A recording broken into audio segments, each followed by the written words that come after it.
YouTube tonight. That's where I tell everybody to go. Just go to youtube.com/the Sports Hub, and you can literally watch the show there and chat in.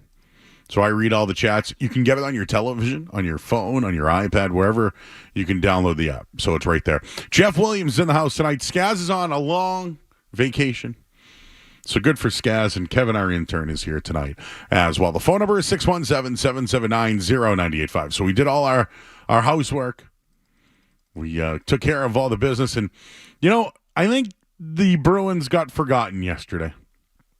I think that the Boston Celtics just took a big old dump on NHL free agency for the Bruins. The Bruins signed 2 pieces that they've been linked to, that they needed, that you wondered if they would pay for them or even overpay for them. And all those things happened. They found a position of need at center. They got another big defenseman. Oh, and they got big all right. They're trying to go back to those big bad Bruins ways. But I do have some concerns and wanted to start there tonight. The Bruins made a splash in free agency. Mentioned 2 of the biggest names in free agency, or needs.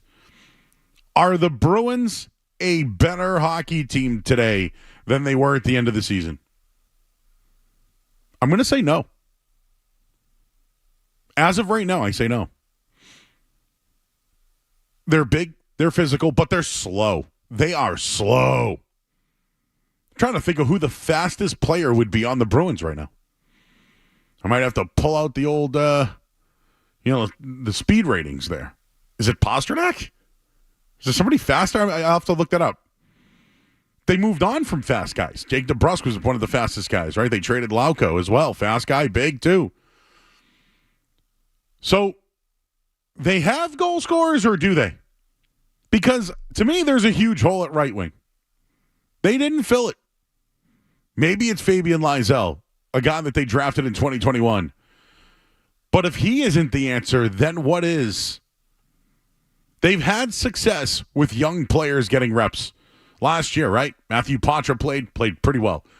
Lowry came right up, played well as a defenseman. But for the most part, when they fill somebody in, they do well. Brazeau played well last year, right? I mean, they've had guys like McLaughlin and Brown and guys that you can just kind of put in and they make contributions. So it doesn't sound like they're expected to make any additional moves at wing. Maybe they move Zach at a left wing on that first line to play with Lindholm at center and Pastrnak at right wing.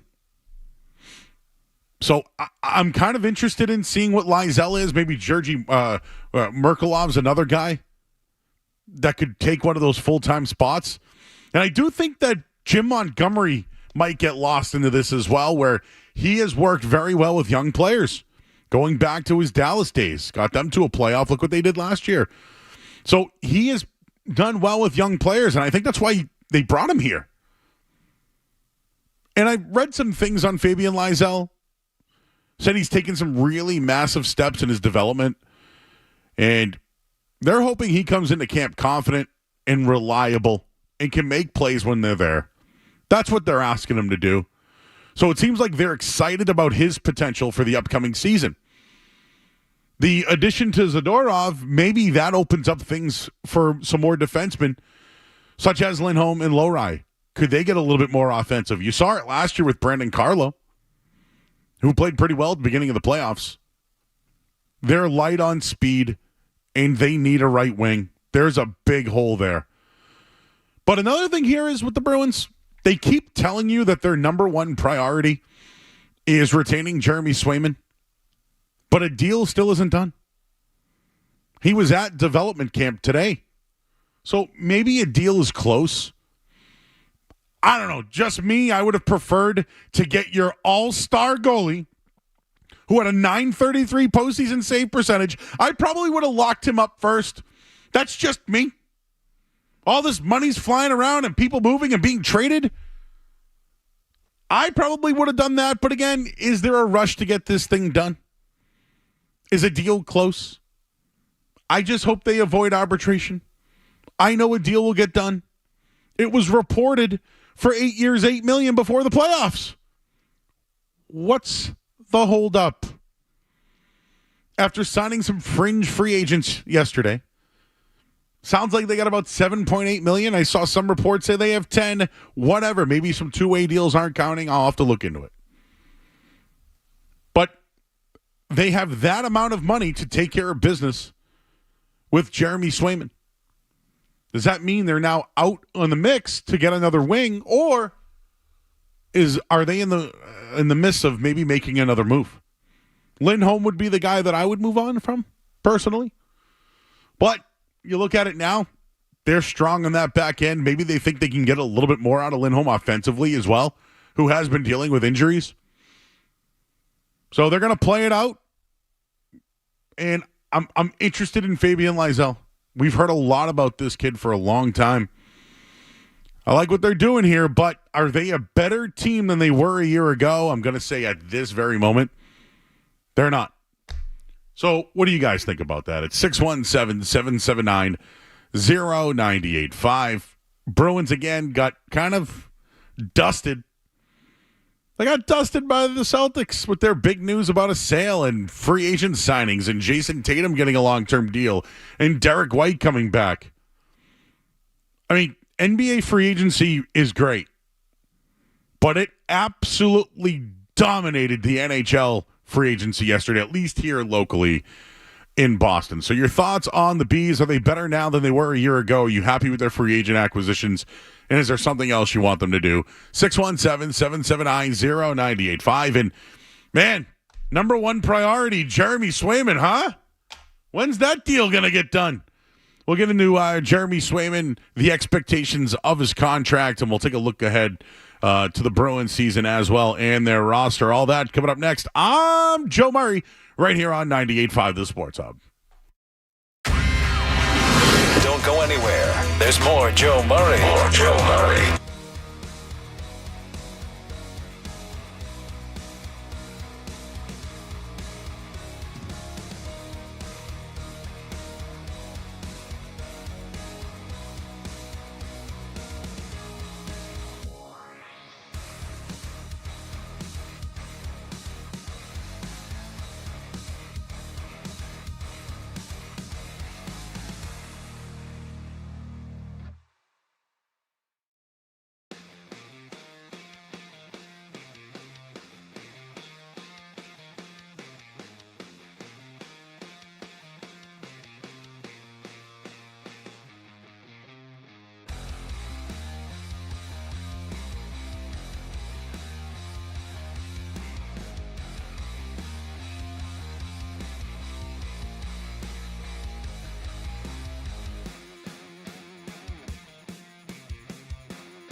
All right, back here 98.5, the Sports Hub of Joe Murray.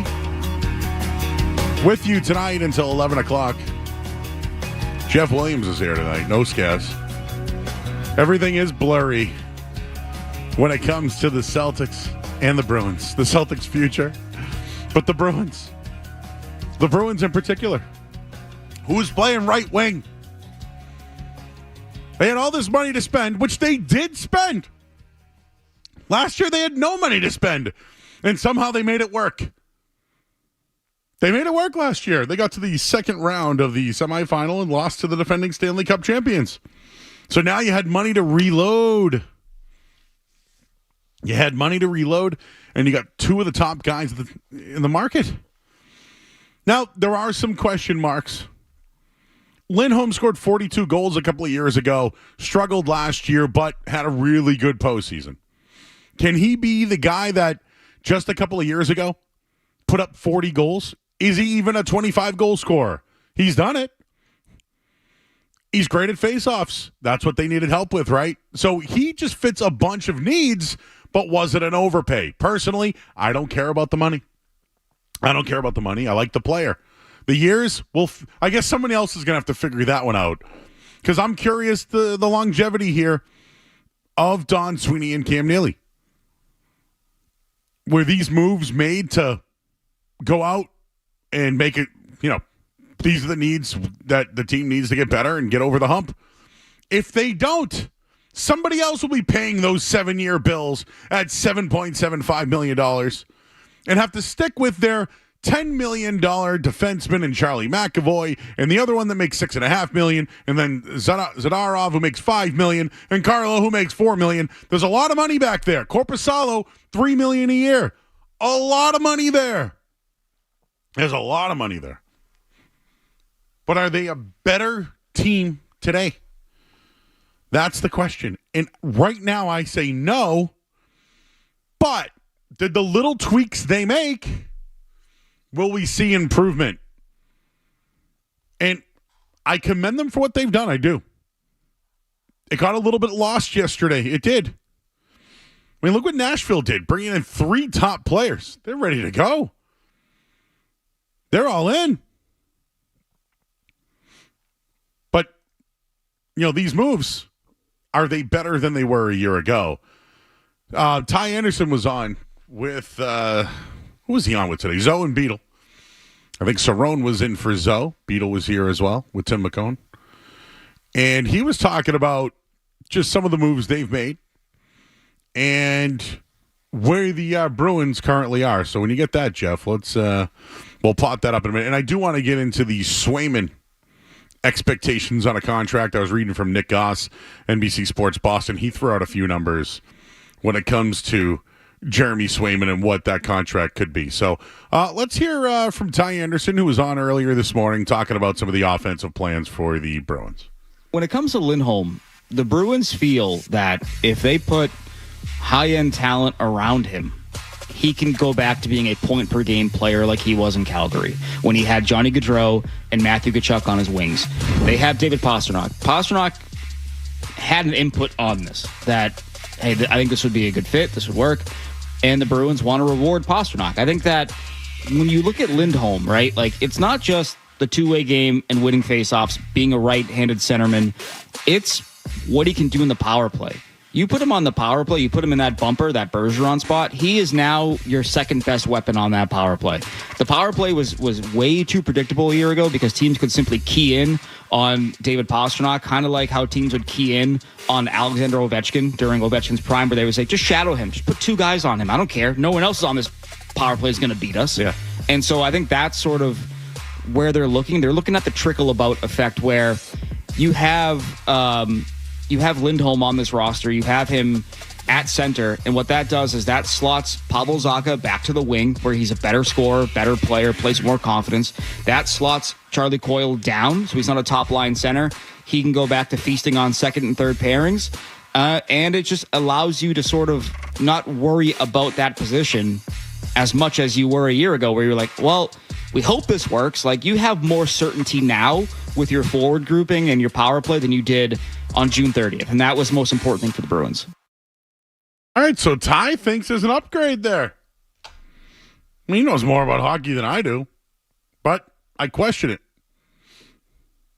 All right, cool. So they catered to David Pastrnak to bring in Lindholm. I'm fine with that. People have been catering to stars for years. So if Pastrnak says, "Hey, go get that guy. I want him to play next to me," there you go. So I like that. I like that they actually talked to their best player who makes the most money and said, "Who do you want to play with?" Lindholm. Great. They sign him. Whatever it took. 7 years, 7.75, boom. To me, I like that. I didn't know that. I like that. Makes me feel better about the moves. He also mentioned the power play and things of that degree and where he can help. That's where the Bruins need help. Face-offs, power play, scoring. You need to take more shots to score more goals. That's what Coach Joe has been preaching all playoff long. But they still have a hole at right wing. But overall, are they a better team today? I don't think so. Ty tells you they are. I'm going to roll with it. I still have some question marks. Let's hear from you guys at 617-779-0985. We'll start with Phil. He's in New Hampshire. What's up, Phil? You're on the Sports Hub. Hey, good evening. I do think they're better today than they were. I think Coyle and Soccer are both better on the wing than they are at center. But what makes you think that Coyle's just going to move outside? I think Coyle's a team guy, and I think Coyle's been wanting to get back to the wing anyway. I don't think he was like Natchez, where he wants to be a center more than anything in the world. Who would you put at number 2 center? Who would I put as number 2 center? Yeah. Well, that would be Zaka. Well, no, Zaka's moving to the wing. So, no, I said you got one or the other, because we still got Max Jones, too, which gives us a little physicality. Max Jones. My big take right now, yeah, not Max. But anyway, my big take right now is, all right, Sweeney's strength has been filling in the bits and pieces, filling in the middle class, right? Our biggest strength also is goalie Bob. I think Corpy's going to be great with us. We have a great pipeline. We have Letty and Bussy coming up. But the take that I have that makes everybody's heads pop is, why are we not dangling Swayman to try to bring in something elite? Because that's what we need. We need elite. We need speed. Pasta needs a speed threat on the other wing. That will open up Pasta. That'll make Lindholm look like a stud. We need like real talent. And let's just put our faith in goalie Bob to do his job. Corpy's way more fluid than Elmark ever was as far as fluid movements go.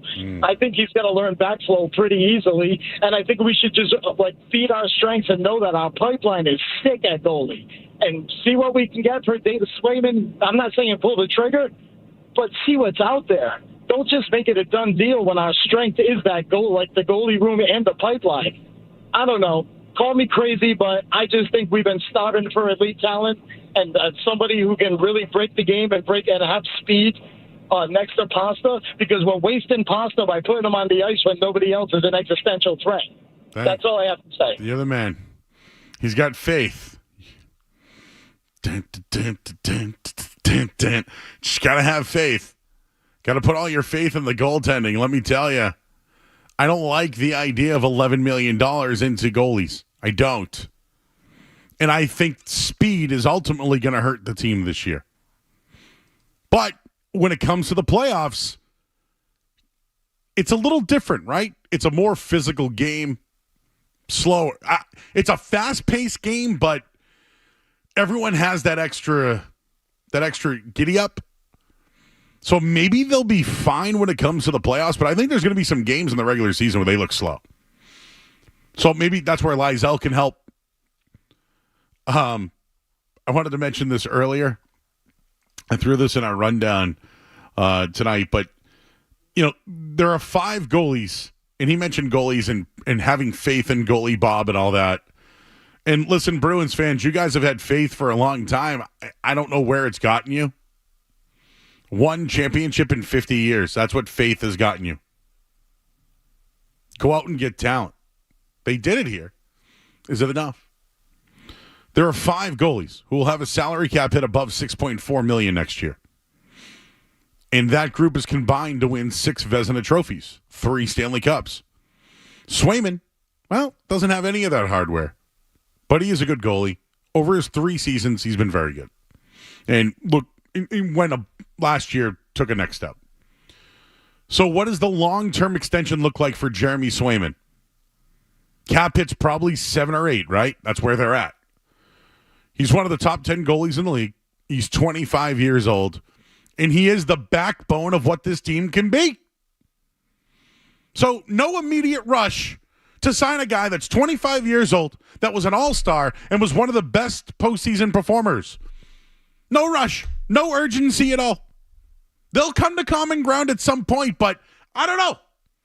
Where is the urgency here?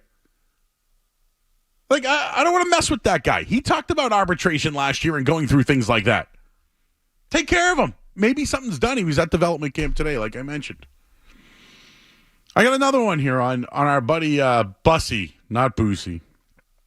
Really wish it was Boosie. But there are people who think that Bussy is better than Korpisalo right now. And where did I read this? But there was someone who made the case that if Bussy does outplay Korpisalo, he could be inserted. Actually, it was Don Sweeney.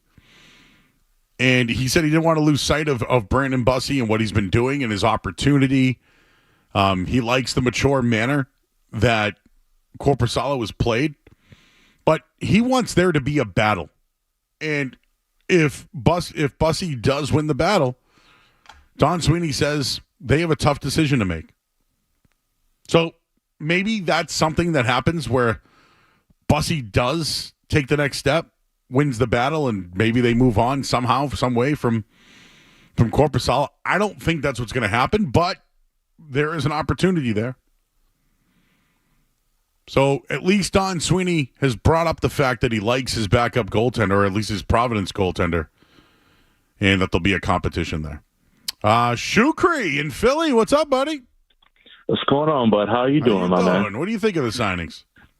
Honestly, my first initial thought was that this was a gross overpay by Sweeney for both guys. But Lindholm, I'm okay with. Zadorov, I don't have a problem with.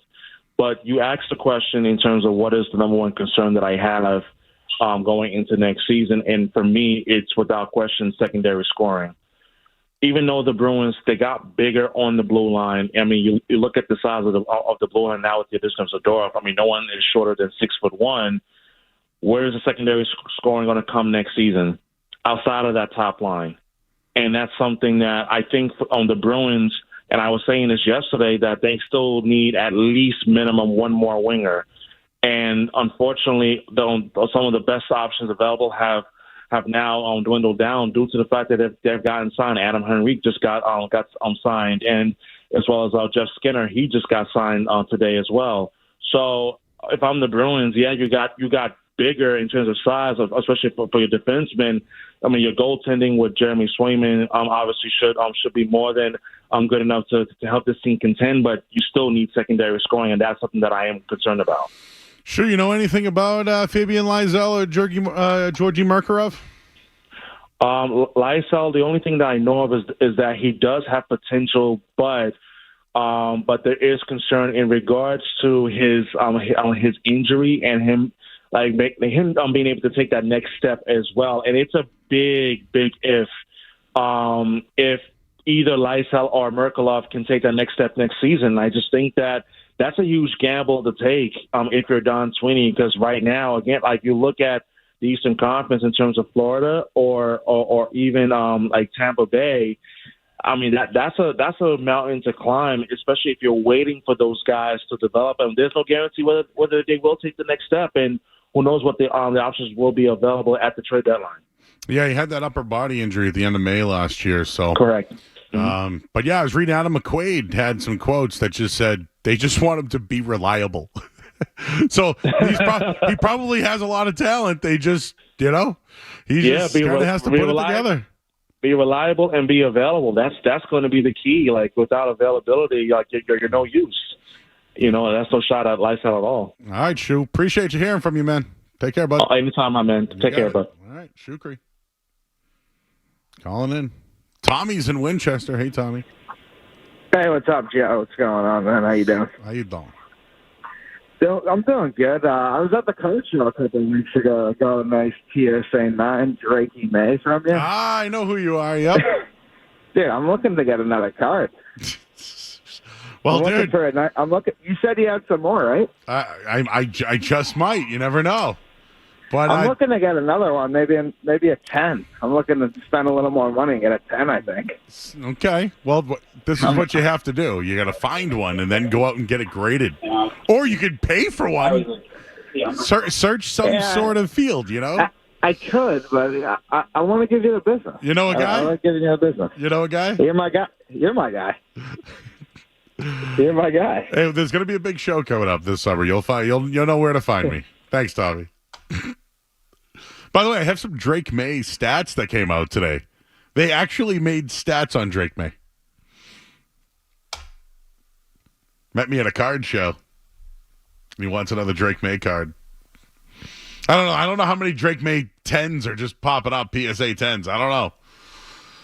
I don't know how many are out there.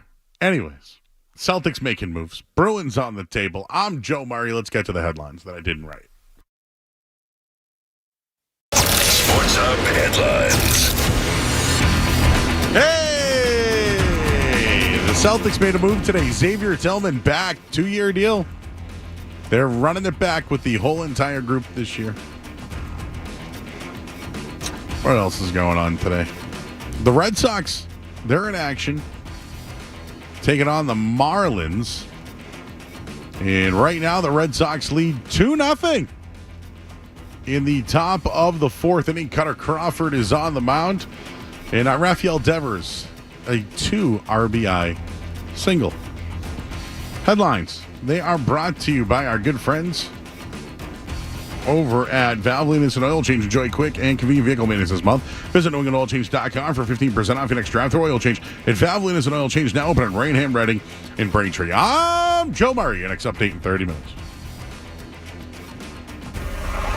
You're listening to Joe Murray on 98.5. You're listening to Joe Murray on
Jaylen Brown both playing top 10 basketball, basically where we saw in the NBA Finals having 2 of the top 10 players in the NBA. No other team had a duo like that to finish the season.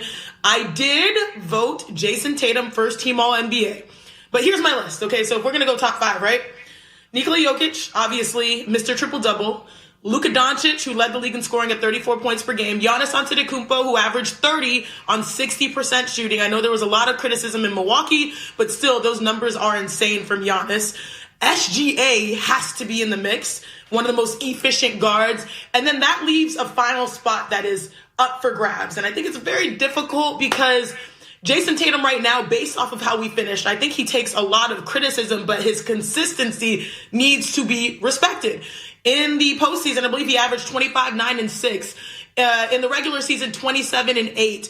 And some people don't really understand that he was asked to do more with less because of the talent that surrounded him. Adding Kristaps Porzingis, who I have called from day one a huge X factor, so much to the point that I think other people, other teams, are looking for their own version of stretch bigs. That's why we're talking about Lauri Markkanen a lot in the NBA, especially with teams trying to improve. You've got Drew Holiday that helped out a lot. Derek White, who continues to take steps in improvement. So Jason Tatum had to be Mr. Consistency, which he was in the regular season, and then try to fulfill the expectations of the world, trying to be that guy in the postseason where we saw there were some lulls, but still he was consistent. And I do think that Jaylen Brown's surge as Finals MVP, Eastern Conference Finals MVP, confuses the importance of Jason Tatum to the Celtics squad.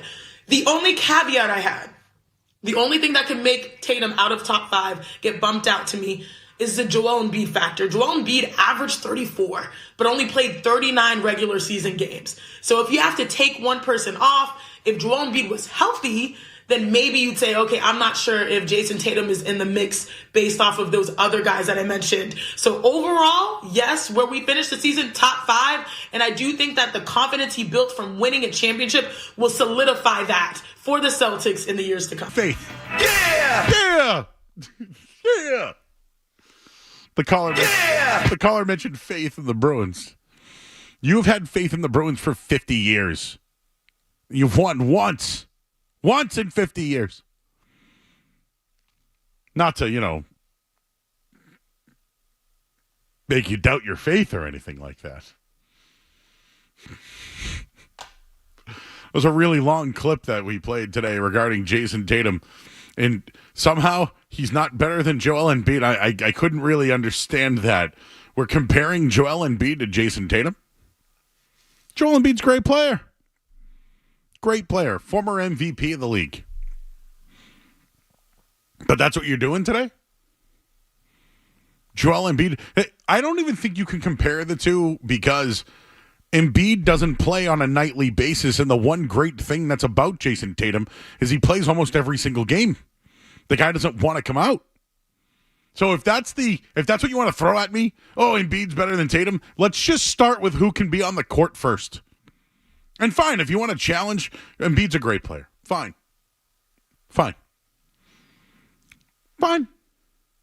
And now you're going to pair him up with Paul George. And we'll get into that coming up in a little bit here.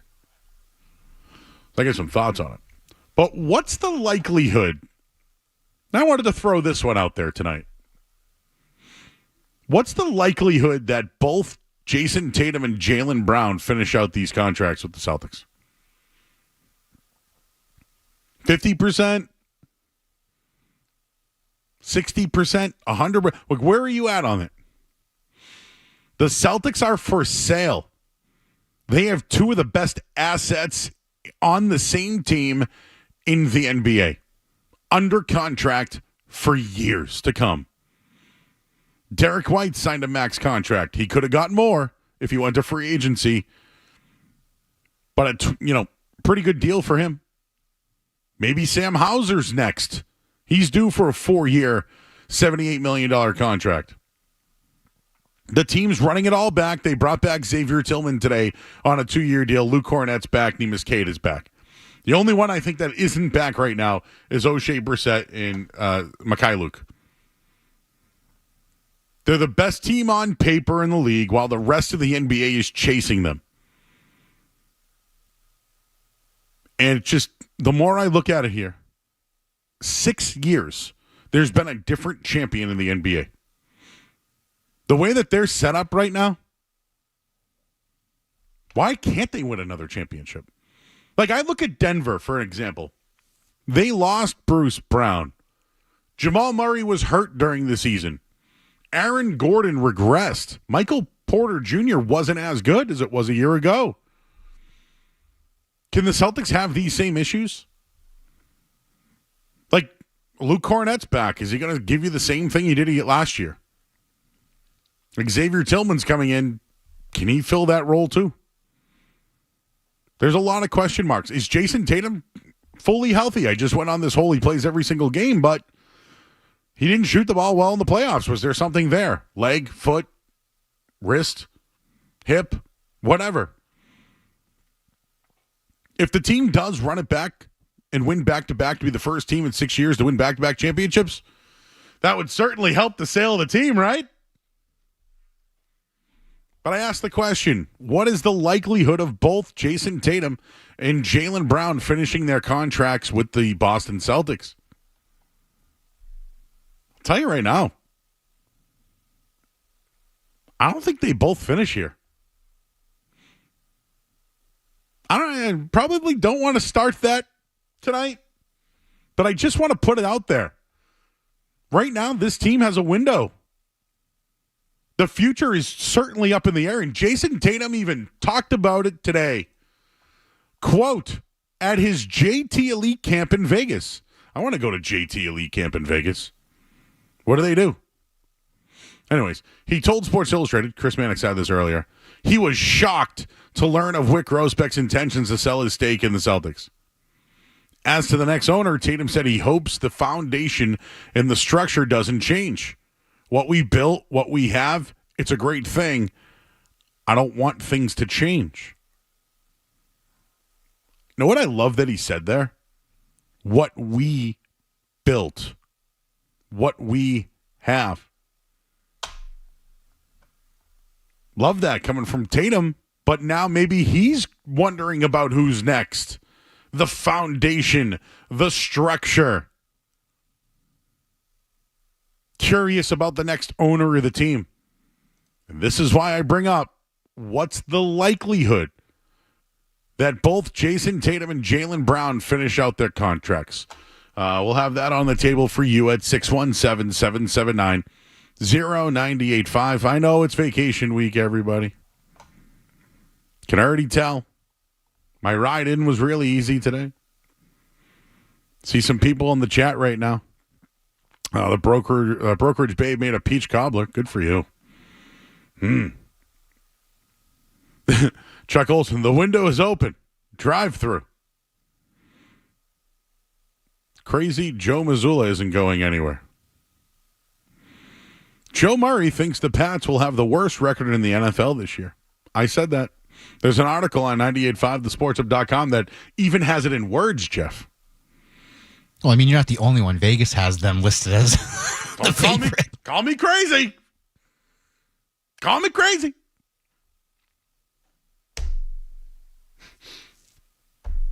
But I just wanted to throw that out. Do you ever thought on that? If you're going to put a percentage on it, Jeff, what's the likelihood that both Jason Tatum and Jaylen Brown finish out their contracts with the Celtics? I think it's more for Tatum than Brown. I could see Brown getting booted out of here after a few years. Booted out of here? Yeah. I mean, there's the language in his contract where they can move him. He makes less. Yeah. He might want to be the featured star. Oh, especially after he just won the MVP of both series. So, percentage then. It's highly unlikely they both finish.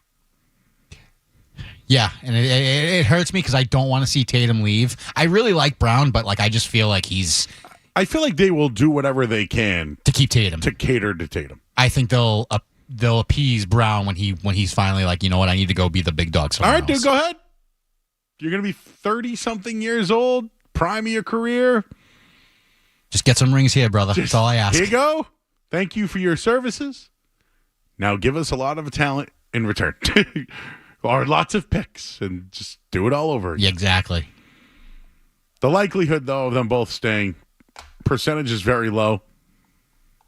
Tatum's going to LA at some point. I mean, You come think on. that's going to happen? I mean, It's definitely going to happen. hey, listen.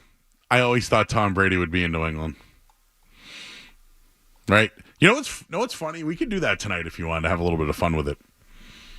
Are there any athletes that you absolutely loved, but then saw them in another team's jersey and you were like, no? Oh, dude, I can think of two of them right now off the top of my head. One that always stood out to me, Hakeem Olajuwon was one of my favorite players growing up. I loved Hakeem Olajuwon. Like, I think he was the best big man of the generation. People talk about other guys before they get to him, and I disagree. But when I saw him in a Toronto Raptors jersey, I forgot he even played for them. I freaked out. I couldn't believe it. I said, no. No. No. Like I was talking to a dog. But that's just one guy I can't see in another jersey. And that it just stands in my head as a kid. How'd you feel about Charles Barkley and that awful Rockets uniform from 1997? Well, I did love Sir Charles when he was on that Phoenix Suns. Oh, yeah, absolutely. But like then you see him on Houston with that awful jersey. Those were not the best jerseys, and they tried to three-peat, and it didn't work. It did not work. Oh, that's one. Because he was ring chasing. Couldn't win it on his own. Karl Malone in the Lakers uni. That's whack. Karl Malone in the Lakers jersey is absolutely whack. All ring chasers, right? There are other sports too.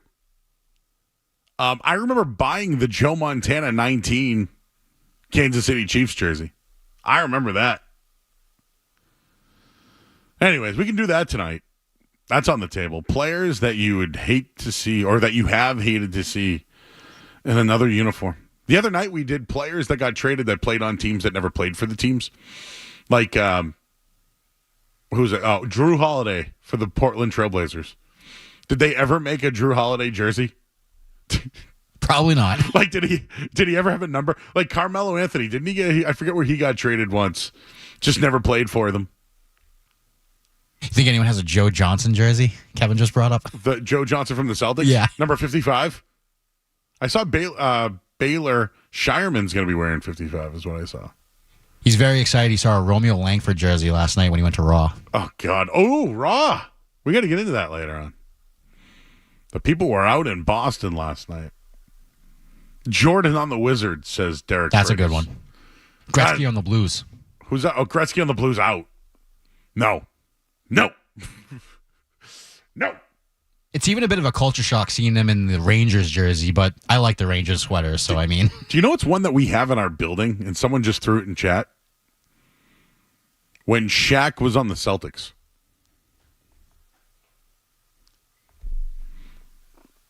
Our buddy Topher did that one. Oh, yeah.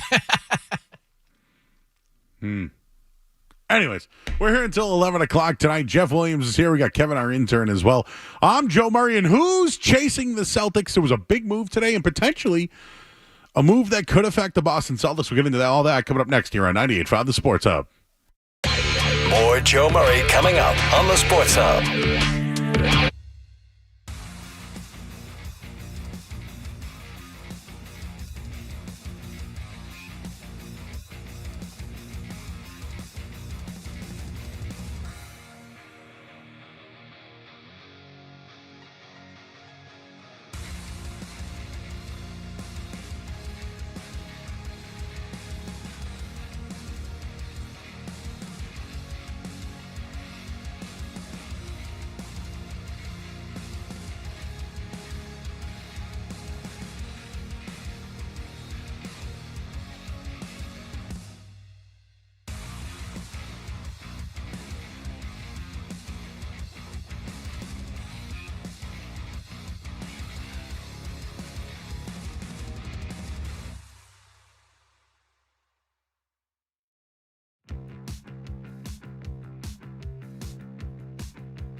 Back here, 98.5, the Sports Hub. I'm Joe Murray.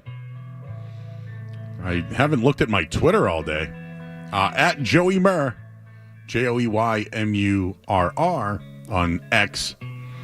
Can't stand Kevin Durant since he left the Thunder. There's one. The sometimes surprising thing is most people are good. Otherwise, the world would not operate. Okay. Ronaldo and Saudi Arabia. Gary Payton with Karl Malone as Lakers ring chasing. That's from Riz. Thanks, Riz. But yeah, there's just some weird jerseys that are out there. Weird ones. Bobby Orr played for Chicago, right? That is just straight up weird. That is just a weird one.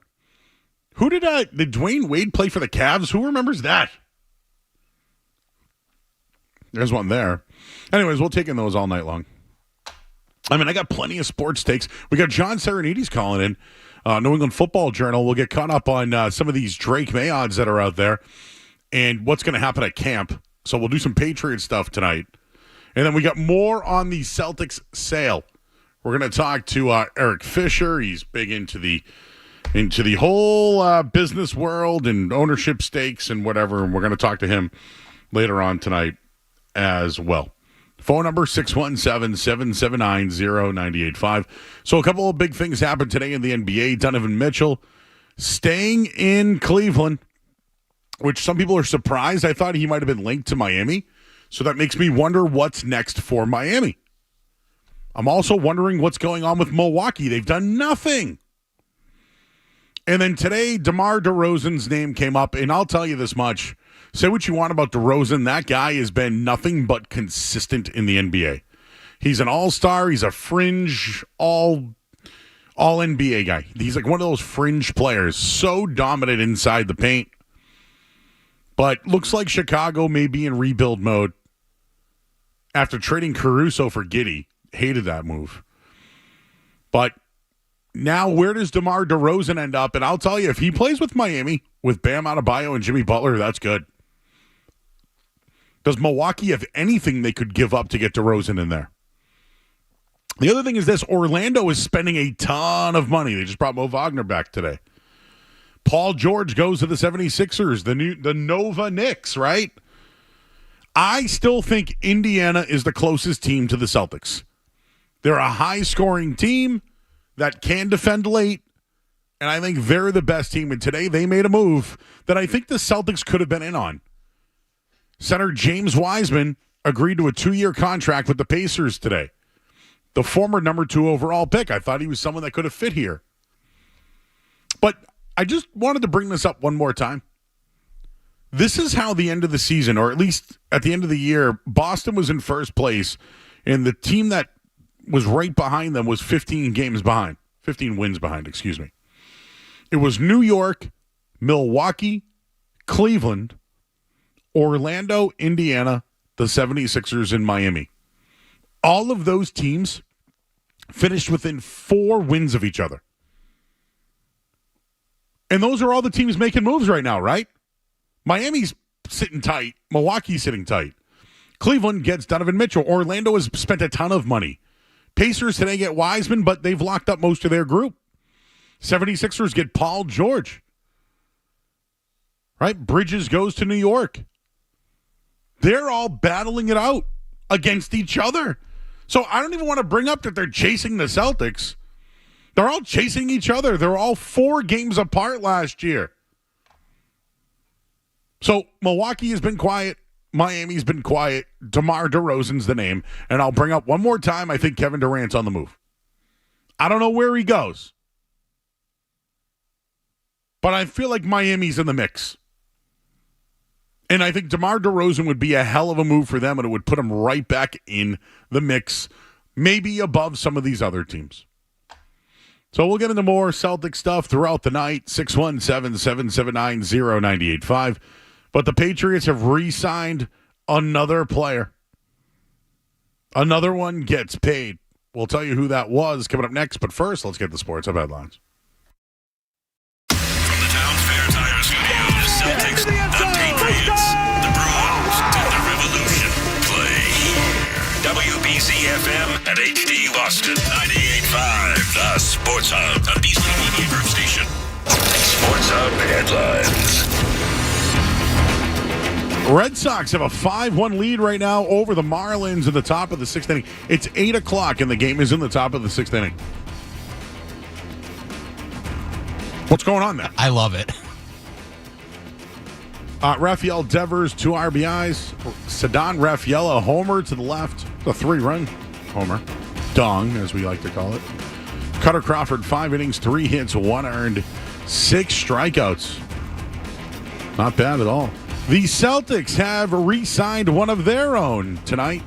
And it is Xavier Tillman coming back on a 2-year deal. They just made the Luke Cornett contract official. It is a 1-year contract. And the Patriots continue to make moves. Well, they re-signed one of their own today. And we'll get into it on the other side here. But you know what? I'll tease that for you. Headlines, they are brought to you by Safety Insurance, providing comprehensive coverage for your auto, home, and business. Ask your independent agent about safety. I'm Joe Murray. Your next update in 30 minutes. No matter where you go, you're all...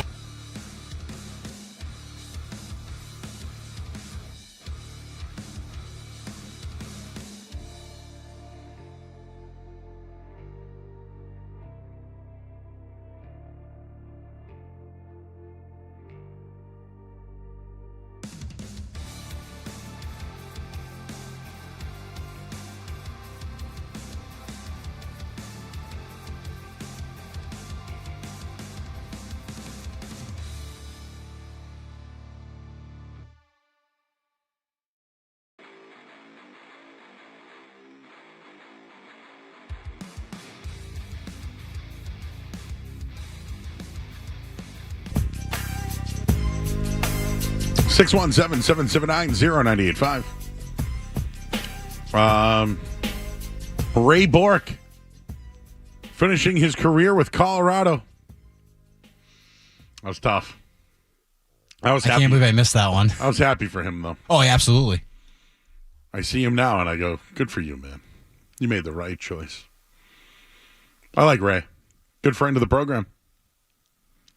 He likes when we talk food. That's what he's told me. Yeah, his restaurant, right? Oh, he's got a great restaurant. Tresca. Oh, yeah, great. Oh.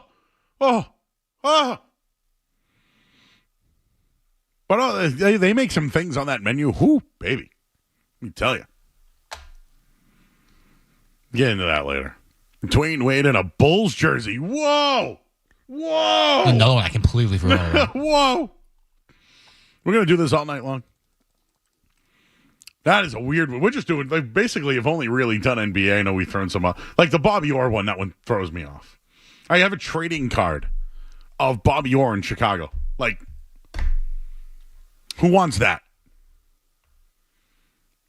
And it's always those NBA guys at the end of their career, right? Always. Like Blake Griffin in a Celtics jersey. You going to remember that one? Probably not. Who? Oh, Shaq in the Suns jersey. That's another one. Oh, yeah, we were going to talk about the Patriots, right? They signed another player. So, Jelani Tavai gets a new deal. Patriots have spent a lot of money this offseason signing all their guys from a 4-13 team. So, again, I'm on record saying I think the Patriots will be the worst team in the NFL next year. And I've already bet it, plus 345. It's on the DraftKings app if you want it. Just go to wins, lowest amount of wins, Patriots. They have the most cap space available right now. But they have agreed to more than $400 million in contracts for 12 players that were on a 4-13 team. Not to mention Jacoby Brissett. They extended Christian Barmore and Kyle Duggar and Michael Onwenu, Hunter Henry, Kendrick Bourne, David Andrews, Ramondre Stevenson, KJ Osborne, Antonio Gibson. Like, they don't have horses. They have guys. That's why I think they're going to be the worst team this year. They don't have horses. And if Jacoby Brissett's the quarterback, they're going to be even worse. And I'll get into the Drake May stuff because I saw betting odds today. And they were all Drake May. And I go, where's Jacoby Brissett? He's the starter, right? What's up with that? The majority of the moves the Patriots have made this season is really just rearranging the deck chairs. And that's what Ben Volin of the Boston Globe, that's the way he put it. Most of the money went to players from the 4-13 team. And the outsiders they brought in almost all got one-year value contracts. The 33rd ranked them as one of the 10 worst rosters in the NFL this year. You want to know who the 10? Number 10 was Vegas.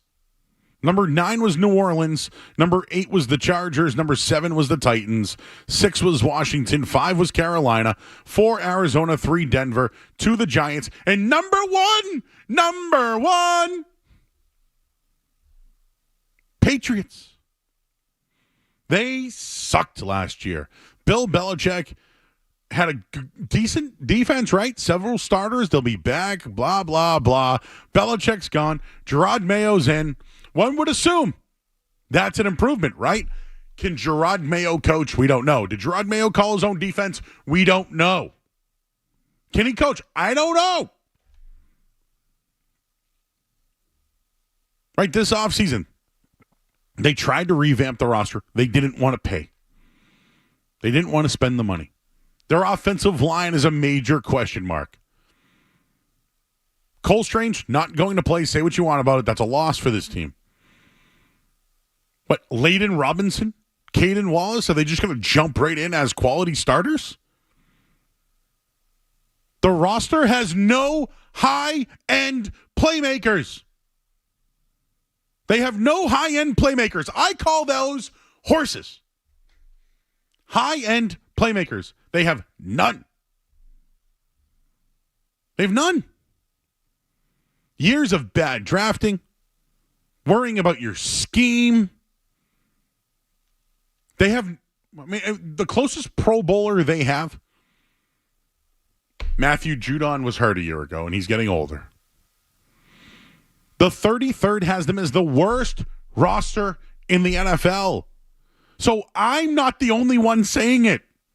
Other people are saying it. They're going to suck. It's going to be bad. And it's specifically going to be bad because Jacoby Brissett is going to be the quarterback. And at times, you're going to be screaming for Drake May. And all the reports say he doesn't even know how to really run the huddle yet and get plays in. But when you go down there to camp, you're going to see a guy who can sling the ball. You're going to see a guy that can hum the ball to some of these young players, and you're going to be like, wow, he's not ready to go yet? No, they're going with Brissett. It's already sold, everyone. They are going with Brissett. They are already folding. They don't have high-end talent. You're depending on a defense that was supposedly good last year, but I don't know, sucked to some other teams. You lost to bad quarterbacks a year ago, so what makes you think that's going to be better this year? Is just addition by subtraction moving on from Bill Belichick? I'm not buying that. And no offense to Jelani Tavai, who had a really nice season last year, but a 3-year extension for $15 million with a potential of 21?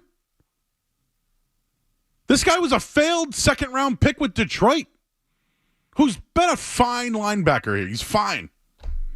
But the only money you have, which you have a lot of it, by the way, you throw into that guys that don't have high-end talent. You know them. You bring in their brother to come in camp.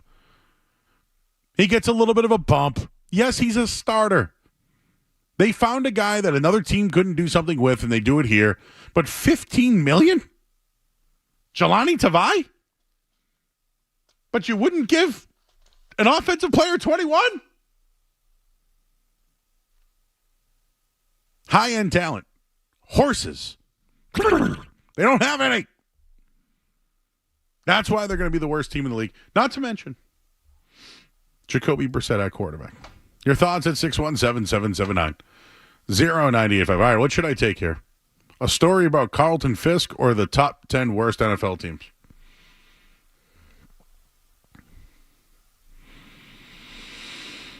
Hoff in Norwood. Hi, Hoff. What's up, Joe?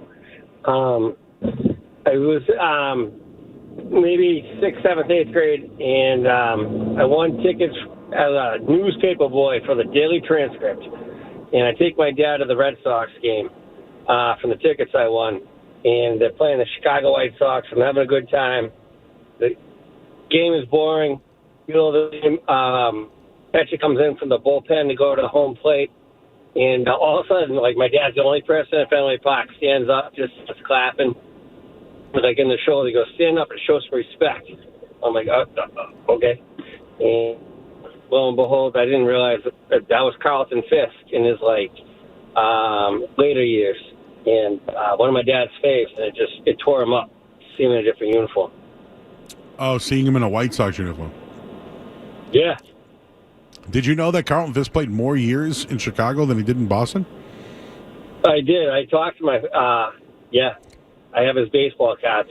Oh, you got his baseball card? Oh, hell yeah. Is it graded? Big collector. No, I listen to you a lot, all the procedures. With me now, I just pass all my stuff on to my sons. And we enjoy all that. Random anomaly, and I'll end on this. I know you got Serenides coming up. Yeah. I went to high school with his brother. Yep. I went to college with your brother. Oh, okay, cool. Just a small world, huh? Pretty random. And lettuce does suck, and if you ever serve me a log roll with celery, I will never talk to you again. Thank you. All right. Appreciate it. So Carlton Fisk said something to his dad. His dad didn't like that he was in another jersey. Mike is in Pillrica. Hey, Mike. Hey, Joe. Thanks for taking my call. How you doing? I just want to say thanks again for giving us that top 10 NFL list. Yes, the of 33rd bad teams. 33rd team.com rankings it is. Nice. Well, I just want to say that at least the Patriots are number one at something. Thanks, brother. I appreciate taking the call. Hey, appreciate it, Mike. But quick call, right? To the point. Appreciated them being number one in something. Number one at sucking. Did WWE ever come out with a belt to suck? Would that have been the 24/7? I was going to say it was either the 24/7 or maybe even the hardcore title. Hardcore title, I don't know, But like a championship for sucking. We do that in my fantasy football league. We have a toilet bowl. And here's the deal. I played in the toilet bowl last year. Or sorry, I played in a game that the loser would have went to the toilet bowl. But I won. I had the worst record in fantasy football last year. But I won the game to not play in the toilet bowl. So therefore, two people who weren't the worst battled it out in the toilet bowl. And we always do a presentation as well. Toilet bowl. I can't share the trophy, unfortunately. Well, I probably could on Twitter, right? Couldn't do it here. But I can do it. Yeah. It's the internet, right? You can do anything on Twitter. Have you seen what's out on Twitter these days? You ever post something and you get like that girl that's always like, do you want to see my boobs? Yeah, do you want to hang out here? Click here for more. And it's like, dude, no. Go solicit someone else's page, please. No. You know who I'm talking about, right? It's that same face, too. Oh, yeah. I see him all the time. It's like an AI browsers. We got Dr. Football, John Serenides. He's coming up next here on 98.5 The Sports Hub. Don't go anywhere. There's more Joe Murray. On the way on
back here, 98.5, the Sports Hub of Joe Murray. Now we're talking a little Patriots. Wanted to reach out to my guy from New England Football Journal. He's John Serenides. What are you up to tonight, John? I'm actually at Gillette Stadium, Joe, for the fireworks spectacular scheduled to kick off at 9:15. So I think that this is the appropriate location to be talking Patriots football. All right, so have you ever seen the movie Coneheads? Yes, I have, years ago. Okay, remember how, they had the whole football team and everybody there, and they were shooting off fireworks and bottle rockets and whatever, and everyone's like, woo, But then Beldar Conehead brings his fireworks, right? And then puts on his glasses, and poof, and everybody had tan faces after. I want it to be like that at Gillette Stadium tonight. Well, wait a minute now. Who do you want to have the tan face, though? Well, everybody would have a red because of the fire, the explosion. Gotcha. Okay. So you're wishing ill will towards the couple of thousand people that are gathered here tonight. No, I want their faces to be like it was in Conehead. Yes, like amazed by the fireworks. Gotcha. Yeah, look, with all due respect to the people that are putting this on, I don't think they're going to be that good that people will be amazed, but they'll be good enough. Is Sarge doing any of the, hey, there's a bottle rocket? No, I haven't seen Sarge. I'm sure if I did, I'd hear, Johnny, what are you doing, Johnny? How you doing, kid? Love Mike. He's the best. So, the Patriots just keep signing their own guys, man, huh? They are. Jelani Tavai, the latest today. 3 years, $15 million. All right. So to be fair, when I preface this, my take, it's not about Jelani Tavai. Okay, Tavai was a thrown away second-round pick. The Patriots brought him in and have developed him to be a very good outside linebacker. That's fair to say, right? Yes. So him getting a 3-year, $15 million contract, it's probably a good deal for a guy like him. But I look at it and I question high-end talent. But I question the fact that they have all this money and they didn't spend it earlier on offensive players or high-end offensive players. So, I just look at it and say, is that all they're going to do is use their salary cap space to retain players that were on a 4-13 team a year ago? Yeah, it seems that way. That's been their focus. And look, to a degree, I get it defensively. I'm okay with it defensively. They played like a top 10 unit last season. They have the potential to be a top 10 unit this season. I'm okay with locking as many of those guys up as possible. Most of them are in the primes of their careers. But to your point, I think that Patriot fans probably would have appreciated a more concerted effort earlier in free agency to bolster the offense. And, yeah, they said that they did try to sign Calvin Ridley and that they did make him a competitive offer. But I think at the end of the day, Patriot fans would have preferred to see a couple of other names, a couple of new faces come in here earlier in free agency to bolster this skill group. Now, I will say this, Joe, and I'm going to be writing about this tomorrow in New England Football Journal. I do think that this skill group, despite the fact that it's the same faces we've seen the last 3 years, I do think that offensively in Van Pelt's system, they could be better this season. I do think his system will better fit this personnel than what they did under Patricia and O'Brien last year. Ugh. Patricia and O'Brien, I just got PTSD from it. Hey, by the way, have you seen Patricia? He's down about 60, 70 pounds. So you got to give him props for that. Oh, yeah. Yeah, and I'm in on Bill O'Brien again. I wasn't last year, but, now that he's at BC, I'm in on that. I'll ask you a college football question coming up in a bit. But just back to the Patriots for a minute here. So now Ramondre Stevenson has gotten a deal. All these guys got deals. Like, if I'm on the team, I'm like, hey, when's my next deal? Isn't that? Don't you feel like that could be something that, I know what they're trying to do, right? Take care of their own and send a message. Well, that message could go to, I don't know, Devin Godshaw and these other guys who are now looking for extensions. Yeah, well, and I think that's part of it, right? I mean, again, I think going back to your earlier point about the fact that they've invested so much in their own guys, they still have enough cap space that they could extend a guy like Godshaw. But I do think at the end of the day, they probably looked at this free agent market and thought to themselves, there really isn't anything there with the exception of a couple of players that appeals to us.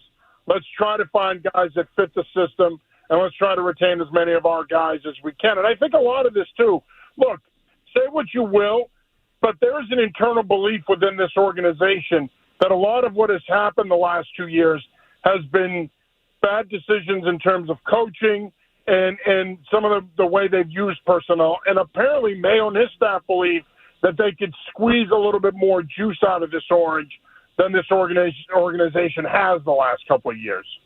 All right, talking with John Serenides of New England Football Journal. Yeah, check out all his writing. They do everything. College, high school, NFL. They got press passes. They're at the games. You guys do it all. So, John, not a hot take here, but I think the Patriots are going to be the worst team in the NFL this year. I've already bet it. DraftKings plus 345. Already got it in there. I was reading from the 33rd.com today. They have the Patriots listed as the worst roster in the NFL. My reason is, number one, Gerard Mayo, I don't know if he can coach. 2, high-end playmakers. I don't think they have any. So I ask you, do they have high-end playmakers, and are your expectations higher than mine? My expectations are higher than yours. I don't think that they have big playmakers, but I think that their skill group is probably better than we think. But I have a hard time believing that they're going to be the worst team in the league. I do think there's a couple of other teams that are going to be in the running for that. I do think that Arizona is still in a rebuild phase in terms of what they're doing and where they're at. And look, I will say this. You still have teams like Denver that there's a lot of unknowns there. Zach Wilson going to be their quarterback? Is it going to be Bo Nix? So they're a team that could be better, but I don't think they'll be exponentially better. So I do think that there are teams out there that, if nothing else, are going to be in the same neighborhood as them. But I do think that if this staff coaches this group up and they can stay healthy, their schedule's tough, and it's going to be hard for them to get off to a good start, particularly the first 7 weeks. But I do think that there are parts of this schedule where if they get it going, they can be competitive. All of that being said, I still think at best you're looking at a 5-12, 6-11 team. Well, that brings up the quarterback. They're really going with Jacoby Brissett over Drake Maye. You being a former coach and, being around the game for so long, why are they insisting on letting this kid sit for a year? And, if it's not Brissett, it'll be Bailey Zappi. But what's behind it? And, is this what the players want? Is this what's best for the team? And is this maybe why they are locking up some guys now a little bit early? Well, look, I don't have a problem with it. Now, they haven't come out and said that he's going to sit for the year. I think that that's an assumption. I don't think he sits for the year. I think he will play either within the first 8 weeks, or I think we see him after their bye week 14. I think Drake Maye is going to play this year. Ultimately, it's going to come down to how Jacoby Brissett does and what does the offense look like. But I do think it's smart, Joe, to let him marinate a little early, let him learn the system, let him get comfortable, and let him come along at a pace where he can actually develop and be productive. I think this idea that if he has a good camp, bang, he's a starter week 1, start him, I think it's foolish, because even if he has a good camp, I just think, and we saw this with him throughout the draft process and the evaluation process, he has a lot that he needs to work on. There's a lot there from a developmental standpoint that needs to change in order for him to maximize his potential. The footwork, the decision-making, the ball placement. These are all things that I don't think Drake Maye is going to exponentially improve in these areas just in one training camp. I think it's going to take him time. But I do think by the time you get to midseason or even after their bye, he will be at a place where he can play. And I do anticipate that that's when we're going to see him. But honestly, Joe, here we are talking about, are they the worst team in the league? If they're in that position, why rush him? Let him come along at a pace where he can develop and be a productive player when he does step on the field. They're not a Super Bowl contender, obviously. They're not a playoff contender at this point. Why rush him? Let him take his time. But I would like to see them play him at some point this year. I don't think he needs to sit the entire season and play in 2025. Yeah, and just to give you some of those numbers, Bet Online today put out projections for quarterbacks. They didn't put Jacoby Brissett on there, but they had Maye at 3,100 passing yards, 15.5 passing touchdowns, and they had him at 12.5 interceptions. I mean, if we're just spitballing here and he did play this year, would you go over or under those numbers? I think, I think it'll depend on when he plays. If you're asking me right now, I would go under those numbers. Me too. Because I think that unless he blows them away at camp, I think that there is going to be a concerted effort there to let him sit for a portion of this season or the majority of this season so that he can develop, be the backup, and when they feel he's ready to play, then they'll give him the keys to the car. But I would say under that. I think that organizationally speaking, I think they would prefer to not play him until after week 14. Man, I don't know, man. I love the Patriots, but I just am not feeling it this year. I mean, you're going to be sweating it out down there with all of them, huh? Oh, yeah. It's going to be here before you know. Rookies report July 19th. I mean, they're back in 17 days, which is crazy. Very crazy. College football. You think, I haven't looked at the over-under yet on BC, but everything I've heard for the people who've been over there, they're impressed. People like what they see from Bill O'Brien and that team. Should BC see an improvement from a year ago? I would say that if you see an improvement, I think 8 games is their absolute cap. I think that's about that's as high as I'm willing to go. Good first year? That's a good first year. It's a good first year. I don't see it happening. I still think that a lot of it will come down to quarterback play and whether or not Castellanos is a fit in that system. If he can fit that system, we know O'Brien will coach him and get a lot out of him. We know that. If he can fit that system, then I definitely think they're a bowl team. I definitely think 6-6, 7-5 is a possibility. And if a couple of things break their way, 8-4 is a possibility. And 8-4 would be a great first year. But realistically speaking, I hate to burst Boston college football fans' bubble, but they're probably looking at a 6-6, 7-5 season. I think he's got to get his guys in that can run his offense. And I think in 2 years from now, yeah, they should be a player in the ACC and they should be a team that can win 8 to 10 games. But right now, out of the gate, I think it's going to be business as usual for Boston College. I think fans should think 6-6, 7-5. Let me point out one thing that I don't think a lot of people are talking about enough. Their schedule is much tougher than it's been the last couple of years. They play at Missouri. They host Michigan State. They open on Labor Day night at Florida State. That's a tough start. With all due respect to the Boston College football program, it's been cream puff central the last few years to open the season. Not the case this year. They have a tough start in September. All right. One more I got for you.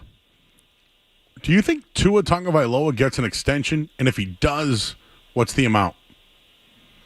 Well, it's a great question. And do I think he gets an extension? Yes, because I think McDaniels feels that he could be the guy to run his system. I think that's where you're going to hit that roadblock, though. Does the organization see him as someone they want to pay him at Justin Herbert, Joe Burrow, Trevor Lawrence range? I don't think so. I really don't. I think he's going to be a step below that. I think he gets the extension, but I don't think he's in the same neighborhood as those guys. If he is, good for him. I'm going to tip my hat to him. I have a hard time believing that the Dolphins internally, despite McDaniels' confidence in him, see him as being at the same level as those guys. And that's why I think there'll be some hesitancy there by Stephen Ross, the owner, to pay him Herbert, Lawrence, Burrow money. All right, and finally, we've been having some fun with this one. We've been bringing up athletes that when you saw them in a different jersey, it really threw you off. I just tweeted one that blew my mind. Our old intern, Bryson, saw it. But I can't remember Patrick Ewing in a Supersonics jersey.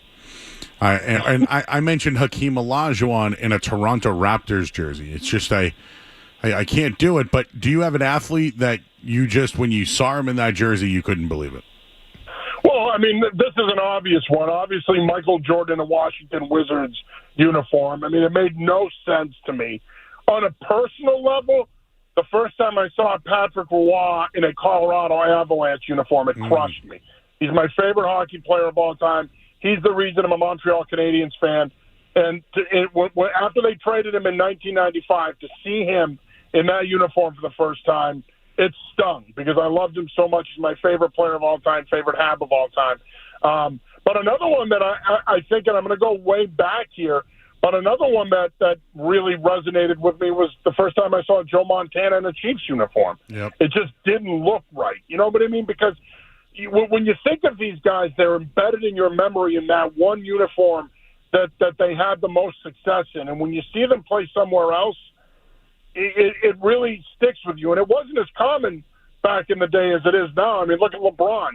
You know what I mean? Like, LeBron's played for 3 different organizations, and I'm sure by the time he's done, it'll be 4, maybe even 5. So, yeah, and to your point, Joe, there are guys that you forget they played with other teams, that they didn't just finish their careers with one team. You know what I mean? Like Scottie Pippen finishing his career with the Houston Rockets and the Portland Trailblazers. Like, you remember them with one team, but a lot of these guys, they end up playing for a bunch of teams by the end of their career, and you forget about a lot of those teams, unfortunately. Jerry Rice with the Seattle Seahawks.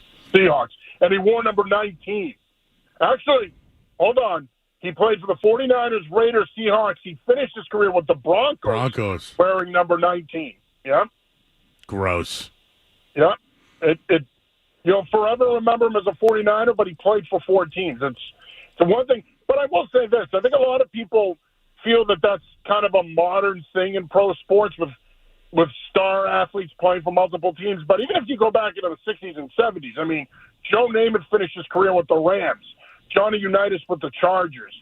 It was more common even back then than we think. Man, I just saw but one. The one, I'll say this, yeah, and I think a lot of fans will agree with me. The one that I think will forever sting is Brady in Tampa. That's the one that will sting ultimately for people around here because he wasn't fully our guy. So, like Randy Moss in a Titans jersey? Right. Gross. People forget he finished there. Gross. It's just, yeah. We're going to do this all night long. And Ben, let's not forget, he went to a Super Bowl with the 49ers. That's true. They lost to Baltimore, 2011. Here's one. Yep. Dwight Evans in a Baltimore Orioles jersey. Yeah. Oh, that one sucks. That one sucks. And that's just it. Yeah. All right, so you got the fireworks at Foxborough tonight. You got the fireworks at Foxborough, but I wouldn't expect many fireworks in Foxborough this season. I wouldn't expect many big plays. So this might be it for fireworks until next 4th of July. All right, he's John Serenides, everybody. New England Football Journal. Check out his articles up there. And, John, enjoy your night. It was good to catch up, sir. Enjoy your 4th of July. And we'll be talking once, Cam. I'm going to get over there. You'll see me over there down there someday. I'm going to try to get Drake Maye on the show, and I'm going to start another QB competition. Do it. And I'm sure that will rattle some cages with some of our colleagues in the market. It's my favorite thing to do. All right, John. It is. Appreciate you, brother. bro. Enjoy happy your night. 4th, man, and happy grilling. You got it, my man. There is John Serenides. You can hear it in the background. He's at Foxborough. There are fireworks. I'll give you some fireworks right now in Sports Hub Headlines. Sports Hub Headlines. Red Sox are winning 7-3 right now, top of the 8th, against the Miami Marlins. Rafael Devers with an RBI. Ceddanne Raffaello went deep. Connor Wong extended his hitting streak. Yoshida with a run. It's 7-3. Xavier Tillman back with the Celtics. 2-year deal. Donovan Mitchell, he is back with the... Who is Donovan Mitchell with? The Cleveland Cavaliers. That's right. He's back. And Bruins making moves yesterday. Celtics sale. There's a lot going on. Headlines. They are brought to you by our good friends, and they are our good friends, over at Fireworks Over the Border in Seabrook, New Hampshire. the world's largest supplier of reloadable aerial shells and jumbo rockets and 500-gram cakes. Visit fireworksusa.com. Must be 21 or older. Check with local police on regarding your fireworks in your community. I'm Joe Murray. Happy 4th of July. You're listening to Joe Murray on 98.5.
All right, back here at 98.5, the Sports Hub. Thanks, John Serenides. There was wrestling last night in Boston. And our intern, Kevin, making his radio debut here on 98.5 The Sports Hub. He was there last night. You might have to turn him on there, Jeff. He's an intern. And it's He his figured first it out. time. I sure was. I was there, all right. You were there, huh? I was. So tell us about the night that it was at Monday Night Raw in Boston. So, I went with like a few of my buddies and had a couple beers, had a good time. You know what? I think the highlight of the show for it was probably Dirty Dom. Him and Liv Morgan and the whole thing going on there, plus Rey Mysterio. It's my guy. So wait, hang on. Even though he's a deadbeat dad, of course, but storyline. So Rey Mysterio is this super famous luchador. He's very small. And he's a deadbeat dad. And he's had a Hall of Fame career. And he went to the Hall of Fame last year. But he has been grooming his son over the years to become a wrestler. And his son turned on him and has now been claimed Dirty Dom. And he had a woman that he had interest in named Rhea Ripley, who he called Mommy. Right? That he did. Mommy is now out of the picture. She's injured. She's gone. She relinquished the title, and now Liv Morgan is the champion. She is a very blonde, how should I say this? She is an attractive blonde distraction for their current group. Would you say that is true there, Kevin? I would agree with that, yeah.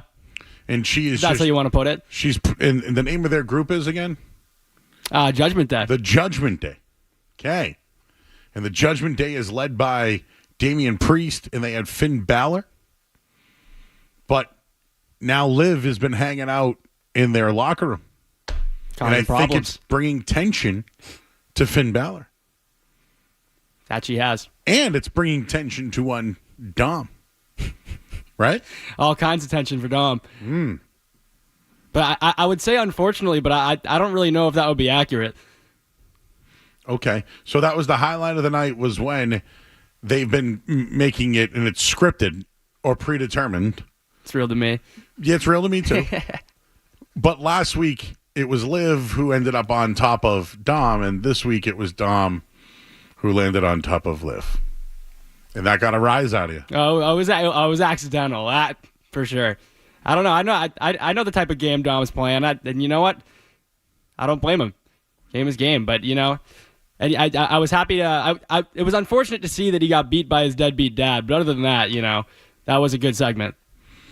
Okay. Who else was there last night? Kofi Kingston's from Boston. Yeah, that he is. That was a good one. He didn't fight though. I think it was Xavier Woods fought. He was there though, and Did you see Scarlett? Kofi. Yeah, I did. There was a little Scarlett chant going. Mm-hmm.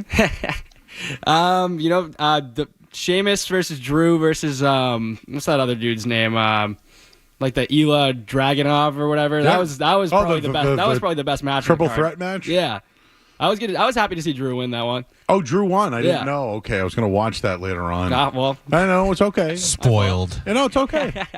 It's okay because I'm going to watch it anyways. Of course, I'm going to watch it anyways.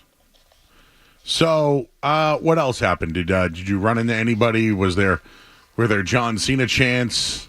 There was they showed like a big package for John Cena and the tribute to the troops, and just for a second me and all my buddies were like, oh wait, hey, this whole thing's been about Cena. Maybe we'll get an appearance, but no, unfortunately no. So you broed out last night? Yeah, pretty much. It was a good time. You broed out? You can say that. What'd you go before? We hit Sullivan Tap. Yeah. Sully's Tap. Yeah. Did they have the Papa Shot there? They did. Did you play? No, I did not. Because I got there right from work, so I didn't really get there with that much time to do much. I just got there. A couple of pops, and you went right in. Yeah, just got there, had a beer, a few shots. Did you see Jey Uso come through the stands? I was looking for Jeff. I did. Because, Jeff, you'd be one of those guys who'd be waiting to get in, and that's where they would have filmed. It's so funny that you say that because, I normally go to these events. I can go for free. I can't really mention why I can go for free.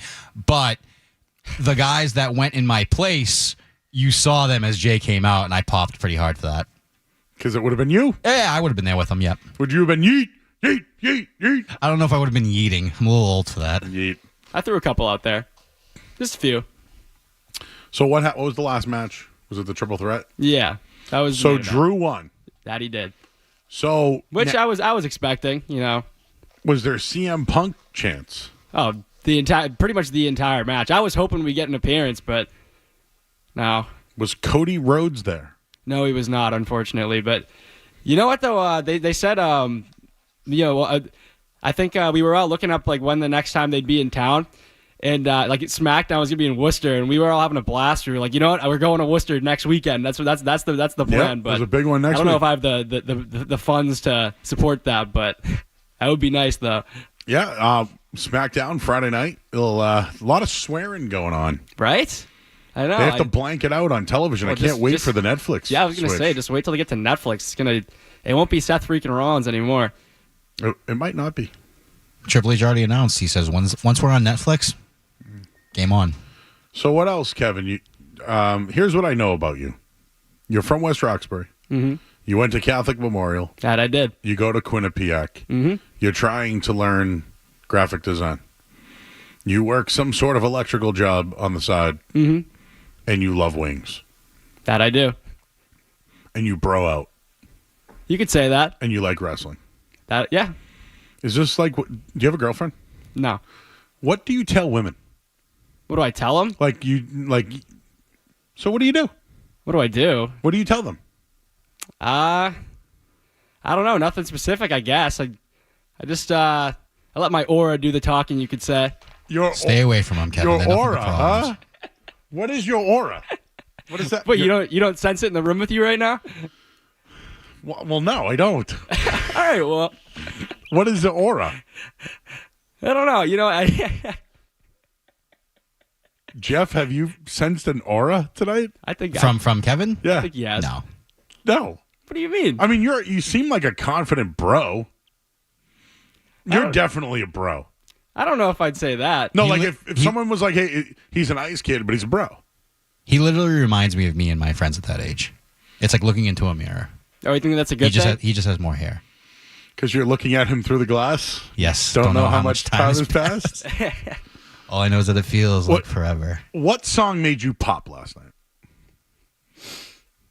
When I heard Sheamus' old theme song, I appreciated that because it's a shame to yeah. Well, because I've been waiting for them to bring that back forever. I was fired up when they brought that one back, and then I heard them start with the newer one, and then they came back in with the older one. That got me pretty fired up. The amount of aura chants that we have right now going on in the chat is fantastic. Chat's going wild. Aura. I left my aura do the talking. Minus 600 aura. He looks like my stepson. Hey, you must have a handsome stepson. Very confident there, Kevin. Very confident. Is this your first time on the radio? Yeah. Are you going to know how to cut this and share it? I'll figure it out. Yeah. That's what I was coming in here to ask you before. I was like, I gotta get on that. But yes, well, maybe we'll have you cut this segment. Awesome. Yeah. Okay. What better segment? What better segment? In or Out, which is coming up next here on 98.5 The Sports Hub. What's it gonna be, McFly? Are you in or out? More Joe Murray coming up on The Sports Hub.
to know without a doubt. I'm the one you need for a dirty deed.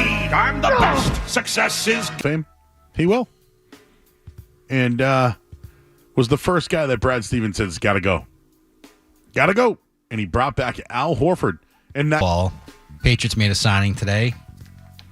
So are you in or out on another Patriots signing before the season begins? Yeah, in. They're going to sign somebody. Like, who's next?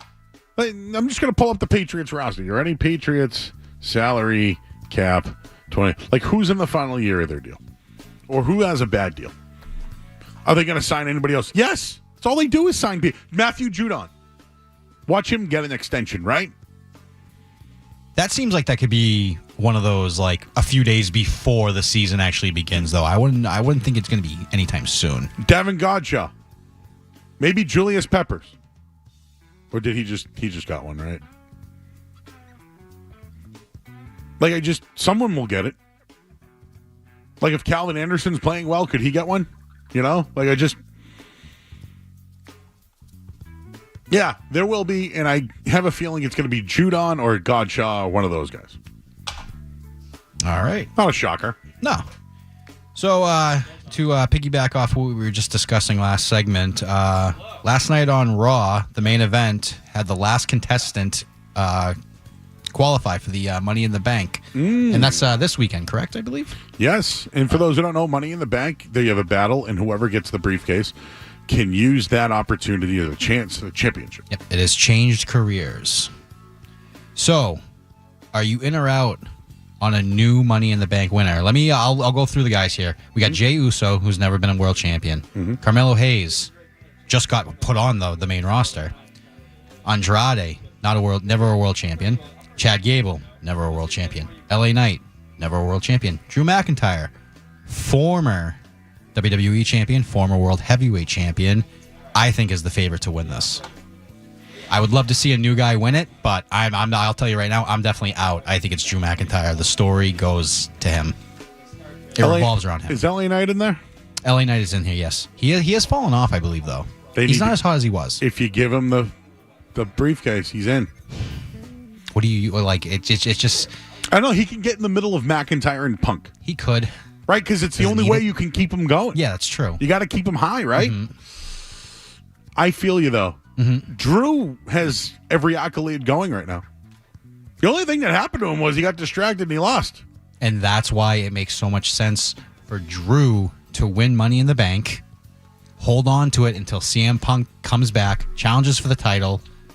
Either he screws him out by making it a triple threat, or it would make it just better if Punk wins the title, and then right afterwards, Drew cashes in, takes the title. They work a program up until WrestleMania. In. People love the wrestling talk. I might do it every night now. Now that we get the aura here. The aura of power. I like that. But you can't feel my aura? Can you find that and I can save isolate that, I yes. gotta send that to Skaz. Okay. Like, hey Skaz, I know you're on vacation, bro, but you gotta hear this. You gotta hear this. I have a photo I'm gonna post of him soon. One that you just took of him? Do you want? I'll ask the chat. Okay. Does the chat want me to post the photo of Kevin's aura? Or a video of the chicken wings that we got tonight? We can do both. Okay, go ahead. Continue. We can do both. Okay. See what the chat says. All right, we'll go to the next one. Sad news to report in the world of retail. Bob's Stores, which always came through in the clutch when I needed like a pair of sneakers, a hoodie, just anything, announced that they're going out of business. They're closing all their stores. End of an era, Joe. Are you in or out on this? Let's go down to Bob's. Let's go down to Bob's. Bob's is a part of our life. Let's go down to Bob's. I used to cut through the one in Saugus, right through the parking lot to go to the Kowloon. That was you can do the turnaround there. Yes. No, I just turn around that way and go through Bob's. Shortcut. Secret shortcut. No Don't tell anybody. Not so secret anymore. Everyone's going to take that now. Don't tell anybody. People want the wings and the aura. The aura wing. The aura wings. There we go. We need aura-flavored wings. Chicken wing aura, please, says Prince Humperdinck. What was the question? Bob's? See ya. See you later. You know what? I liked him, but I'm a large man, and once you don't go past XXX or XX for that matter, you're out. If you don't have a size shoe that's over 13, I'm out. What can I do for you? That's why they're going out of business. They don't cater to people like me anymore. It's all about the big guys. You know what, though? What is now, like, taking over for Bob's? Is it Target? No, because you can't really get, like, good stuff in Target, like quality, like sportswear. What's that other place that everyone goes to? There's Dick's. Well, Dick's is more of a sporting good, though. Yeah, but you can get, like, the same amount of clothing that you could at a Bob's store, you know? Bob's used to always have, whenever a team won a championship, they yes, always I would always like go. Dick's. You're right. I forgot all about that. I used to always go to Bob's stores to get, like, the hats and the T-shirts. Yeah, what's a place now? Oh, man. Well, anyways, they're going out of business, so I mean, maybe they got some sales. Yeah, I'm gonna have to go check for some sneakers and some boots. I want like, I bought a T-shirt today for the Celtics. I was asking the other night if they had those characters. Remember the ones for like the Dream Team or like the '86 Celtics? Yeah, I have. Oh God, it was. I still have this. This shirt's like 30 years old. My dad got it through like the lottery. It was like all the Celtics greats and like the character. Yeah, and so some guy goes, "Hey Joe, I made them. Here you go." So I tweeted it out. So support that man. It's on my timeline. People love when I say Humperdinck. Anything else tonight for? All right, we got one more. Okay. All right, in the world of entertainment, fans of the movie Gladiator that came out 24 years ago, now fiending for the second one, got their first look at a few snapshots from the movie. Are you in or out on Gladiator 2? And it's Pedro Pascal, right? Yes. He's in like everything. Do you know who I kind of wanted it to be? The guy who played Jon Snow. Oh, yes. I feel like him in a Gladiator movie would would hit. Yep. Pedro Pascal is great. He can do everything. His Saturday Night Live, I got to tell you, with Bad Bunny. Oh my God. Oh, if you get that one was funny. I don't think all the Saturday Night Lives have been great, but Pedro Pascal with Bad Bunny was epic. The aura of Pedro Pascal. I'm in. But is it just a remake, or is it like? Let me look actually. Or is it Kit Harington? That's his name. Thank you, Angry Turnup. Humperdinck is funny on a visceral level. Yes, Pedro the man. So it's basically like a sequel to the first one. It's okay. Yeah, it's not like a. Do I have to watch the old one again? I believe you need to kind of like get some of the. Is Russell Crowe done? You know, like some people are done, like Kevin Spacey's done. No, because I've seen Russell. He's been in some recent stuff, but it's not like he's done something and we don't see him. Yeah, nothing like huge. Like he was in that one movie where he was like a road rage guy. That was pretty good. A Beautiful Mind was a great movie. Yeah. How many years ago was that? I was ready to say that came out like forever ago. Jeez. I think I was still in high school. Okay. Anything else? That's it, man. Okay. Felt like we had more. I got some stuff for musings tonight, so we'll have some fun with that. We're late. We'll hit the headlines here, and the Celtics are for sale.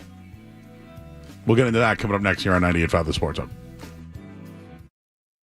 From the Town Fair Tire Studios, relatable, reliable, and even relentless at times. We're doing it live. This is Boston's home for sports. WBC FM and HD Boston 98.5 The Sports Hub. Beasley Media Group station. Sports Hub headlines. All right, the Celtics have made a signing. They're bringing back Xavier Tillman. It was a 2-year deal.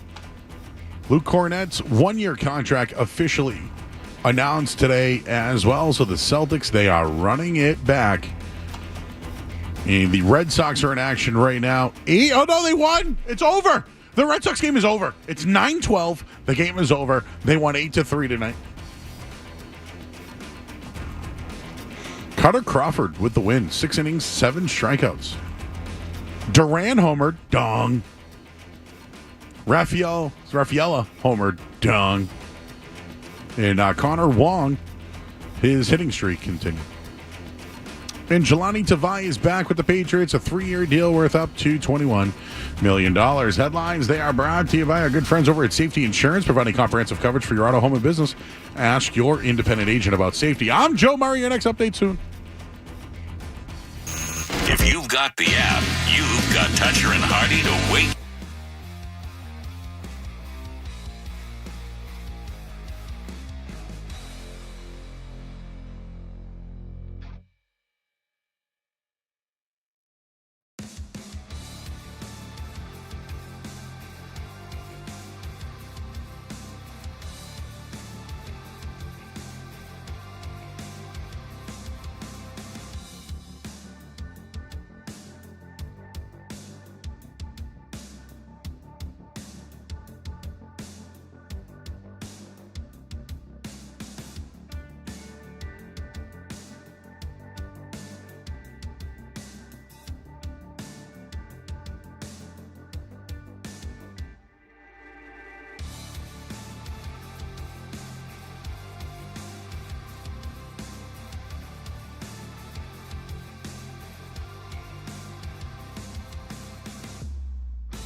You were required to wear 15 pieces of flair. I wanted to break the rules however I could.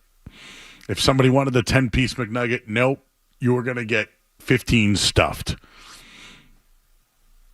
You know? If you asked for a double quarter pounder, you might get a triple. I was a line stepper, man. Like I had friends who would order, oh, okay, cool, I have to carry you. They're like, no, man, I just wanted the 6-piece. No, dude, you're getting more than 6. It's just how it works. You are a habitual line stepper. Absolutely. And I love the creations. You ever had an apple pie from McDonald's? With vanilla ice cream on top with butterscotch? And then dip fries in that. Dip fries in that bad boy. Ugh.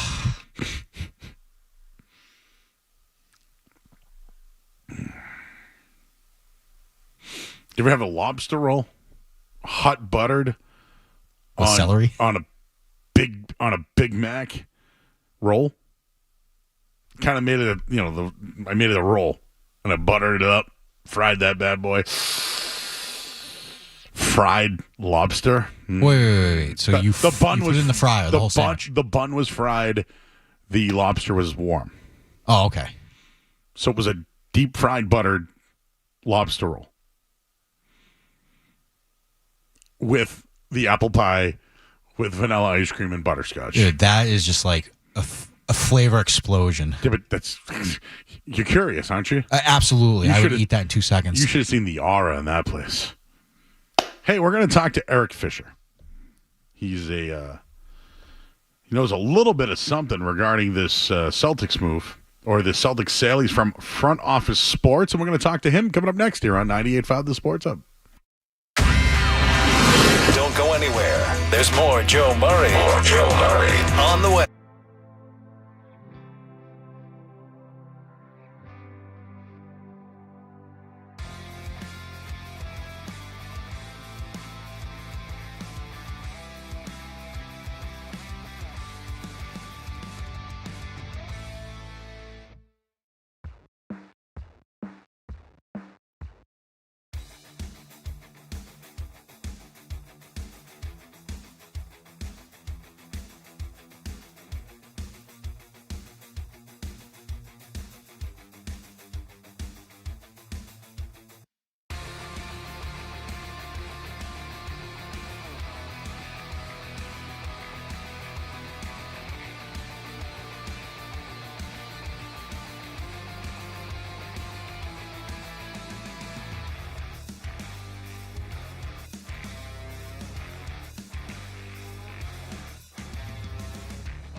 All right, back here 98.5 The Sports Hub. I'm Joe Murray. We're here tonight until 11 o'clock. We've talked about the Bruins and maybe how they were overshadowed with NHL free agency with the announcement that the Boston Celtics will be selling the team. Let's go to the Volkswagen Dealers Expert Hotline right now and welcome in Eric Fisher. He's from Front Office Sports. And Eric, I think a lot of us were surprised yesterday by the announcement that the Boston Celtics are for sale. Through the rumblings, is this something that was a surprise to you when it was announced yesterday? Yes and no. Sort of a split answer. That at the championship parade, Wick Grossbeck was like, we got more to do. But as we've sort of dug into this a little bit more, it appears that this is something he's certainly been thinking about for some time. And I think once the sort of elation from the parade and the title calmed down, it just felt like the time was right, particularly with these new TV deals coming, that between that and the fresh title, there's perhaps no greater time to sell if he was going to do it than now. So one of the things that stood out to me was they mentioned estate and family planning considerations. Yep.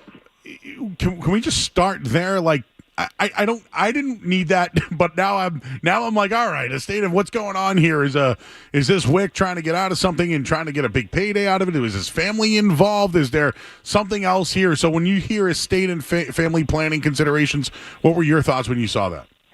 This is something that's been happening across the entire sports industry. As all these major pro teams have become valuable and become multi-billion-dollar entities, these are real concerns that you have serious capital gains issues that when a person dies and an asset goes from one person to the next in the family, that there are some real tax issues that need to be sorted through. And often these things can be mitigated and managed much better if you get out in front of this and deal with this in a more proactive way. And this is clearly what's going on within the Grossbeck family, that, he's still a young guy and trying to get out in front of this. And we've seen this again with many other teams try to be more proactive rather than leaving surviving family members with a huge bill. Yeah, and it's going to be a huge bill. I know some of the tax numbers that come out in 2025 could be anywhere between $430 to $500 million. And when you look at the Celtics deal, it's probably going to go for a record, right? Probably the highest franchise ever sold. Well, certainly for the NBA, I think if it doesn't at least set an NBA record, which for a full asset sale is $4 billion, and then a small slice of the net's just sold for Knicks. But if we use that $4 billion Suns deal, Celtics will obviously be way beyond that. Whether this beats the Commanders sale and gets into that 6+ range, we'll have to see. But I don't see why it couldn't. Again, given that the Celtics are on such a high right now, and we do have these new NBA national deals coming in. All right, we're talking with Eric Fisher, Front Office Sports. We all know about what's happened with the Minnesota Timberwolves, right, and their ownership group. And so could this be a tricky time for the Celtics when it comes to maybe their sale, and how can it be different from what happened in Minnesota? Yeah, that was one of the things in the announcement that really surprised me as well, that what appears to be contemplated as a 3-year transition period, and that's it's not completely unprecedented, but more unusual in terms of a team sale. And what you're referencing with the Timberwolves, we've got a real hornet's nest up there, where we did have another multi-year transition situation, which is now devolved into a big dispute that is now in mediation because the current owner, Glenn Taylor, can't sort it out with Mark Lohr and Alex Rodriguez, the prospective incoming majority owner. And you could potentially have a situation like that if it's not managed correctly in the case of this situation with this 3-year window in Boston. Yeah, this 3-year window here, obviously Wick will be the governor still during this process. So I just have to ask you, and maybe I'm putting you on the spot here, but who do you think the front runner is to become the successor here and be the new owners of the Boston Celtics. And obviously we know probably there's some close to home here, but are there any others that Celtics fans should consider? And should Celtics fans be worried about who the next owner is? Not necessarily. I mean, this is such an iconic franchise, and the NBA, like a lot of other leagues, have done much better job compared to a generation or two ago in terms of really vetting who your incoming owners are. And we still have bad owners from time to time, but your full-on stinkers are fewer and further between now. But to answer the fun part of your question, we've already had the minority owner, Steve Pagliuca, already raise his hand and say he wants to raise up and be the number one guy. And I think that would really be the best scenario, all things considered, is that he's already an approved NBA owner. He's already well familiar with the organization and vice versa. In terms of continuity, that would be the greatest situation. It's a matter of just, whether he can raise the money and beat out the bidders, because this would presumably would still be an open auction going to the highest bidder. But in terms of what the most natural scenario would be, it would be for Steve Pagliuca. Do you think Wick Grossbeck is in the group is selling the team because maybe of some liquidity that has happened potentially with the PGA or some other adventure that he went through? I don't think necessarily. Again, we have seen this situation where the franchise values are such that trying to get out in front of that situation that, at this point I am still taking it at face value that at least a significant degree that you've got a situation where this financial issue is a very real one. But then you've also got a situation where he's had the team for 20 plus years. He's won 2 titles. He's been to the top of the mountain. And again, if you're going to do this, if you've already sort of gotten to a mental frame where this makes sense to do, with a current title, you've got the key pieces locked in, the whole gang's coming back next year, and you've got these national TV deals coming in. If you've already sort of made the decision that it makes sense to do for these familial reasons and these tax reasons, there's just no better time to do it than right now. All right, last one for you here. Do you think the next owner of the Boston Celtics will build their own stadium? Well, obviously, we know they're the biggest tenant for the Boston Bruins and the Jacobs Group in Delaware North. But do you think they would build their own stadium in Boston? Yeah, that's a real interesting question because all teams, or most teams anyway, really like to own their own buildings and have that ancillary revenue from all these other events. And we've got a situation down in Philly playing out in that regard where the 76ers would like to get out of the Wells Fargo Center and have their own downtown arena. And there's a whole back and forth between Comcast Spectacor, which owns that building, and the 76ers. And, there's a whole debate as to whether the town can and should have 2 full-sized major league arenas, and you could have the situation like that play out in Boston. I don't know what that thinking is going to be like, and there'd be all sorts of questions as to where you'd even put it. But it's an interesting scenario because, writ large, the optimal scenario for any team is to own their own building if they can. I know I told you last one, but can you just explain? This has been brought up to us a couple of times. What happened with the Dallas Mavericks and Mark Cuban? I mean, he's still at the games, but he's no longer the owner of the team, correct? Well, he's a minority owner, but he's not the controlling. He's not the governor, and he's not the controlling owner. But he's obviously he's a minority owner. Is obviously still a huge fan, but he's not the control person. And you see this with a number. I mean, he's obviously very prominent because of who he is and Shark Tank and everything else. But you see this with a number of other teams as well, where you have minority people who just still love the games and love to be there and love to be involved in that sort of more quote-unquote unofficial capacity. So that's sort of what's going on there. But there's no ambiguity about the fact that there has been a transfer of majority control of that team. Yeah, people loved Wick Grossbeck. They love Celtics ownership. And even Jason Tatum himself today said that he was shocked to hear the the sale of the team, and he's wondering now about the structure in hopes that things don't change. And I think a lot of Celtics fans feel the same. Yeah, and even if Wick's off the cap table for all the reasons you just described, it wouldn't be a crazy thing to see him be a regular fixture courtside at these games. He could still be there and be the biggest fan. Yep, he is a big fan. He was jabbing with Luka Doncic in the NBA Finals this year, and then they asked Luka, and then Luka goes, "Oh, I didn't even know that was the owner."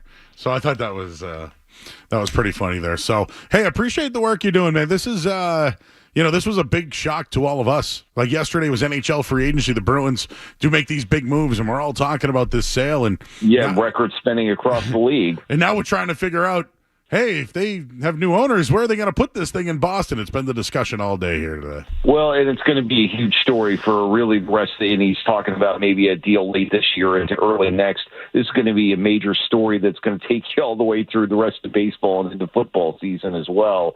Because as you well know, and I don't have to tell you that the Celtics are right up there with the Yankees and Cowboys and Lakers, that they're on that short list of the iconic franchises in this business, and it's a huge deal locally and nationally.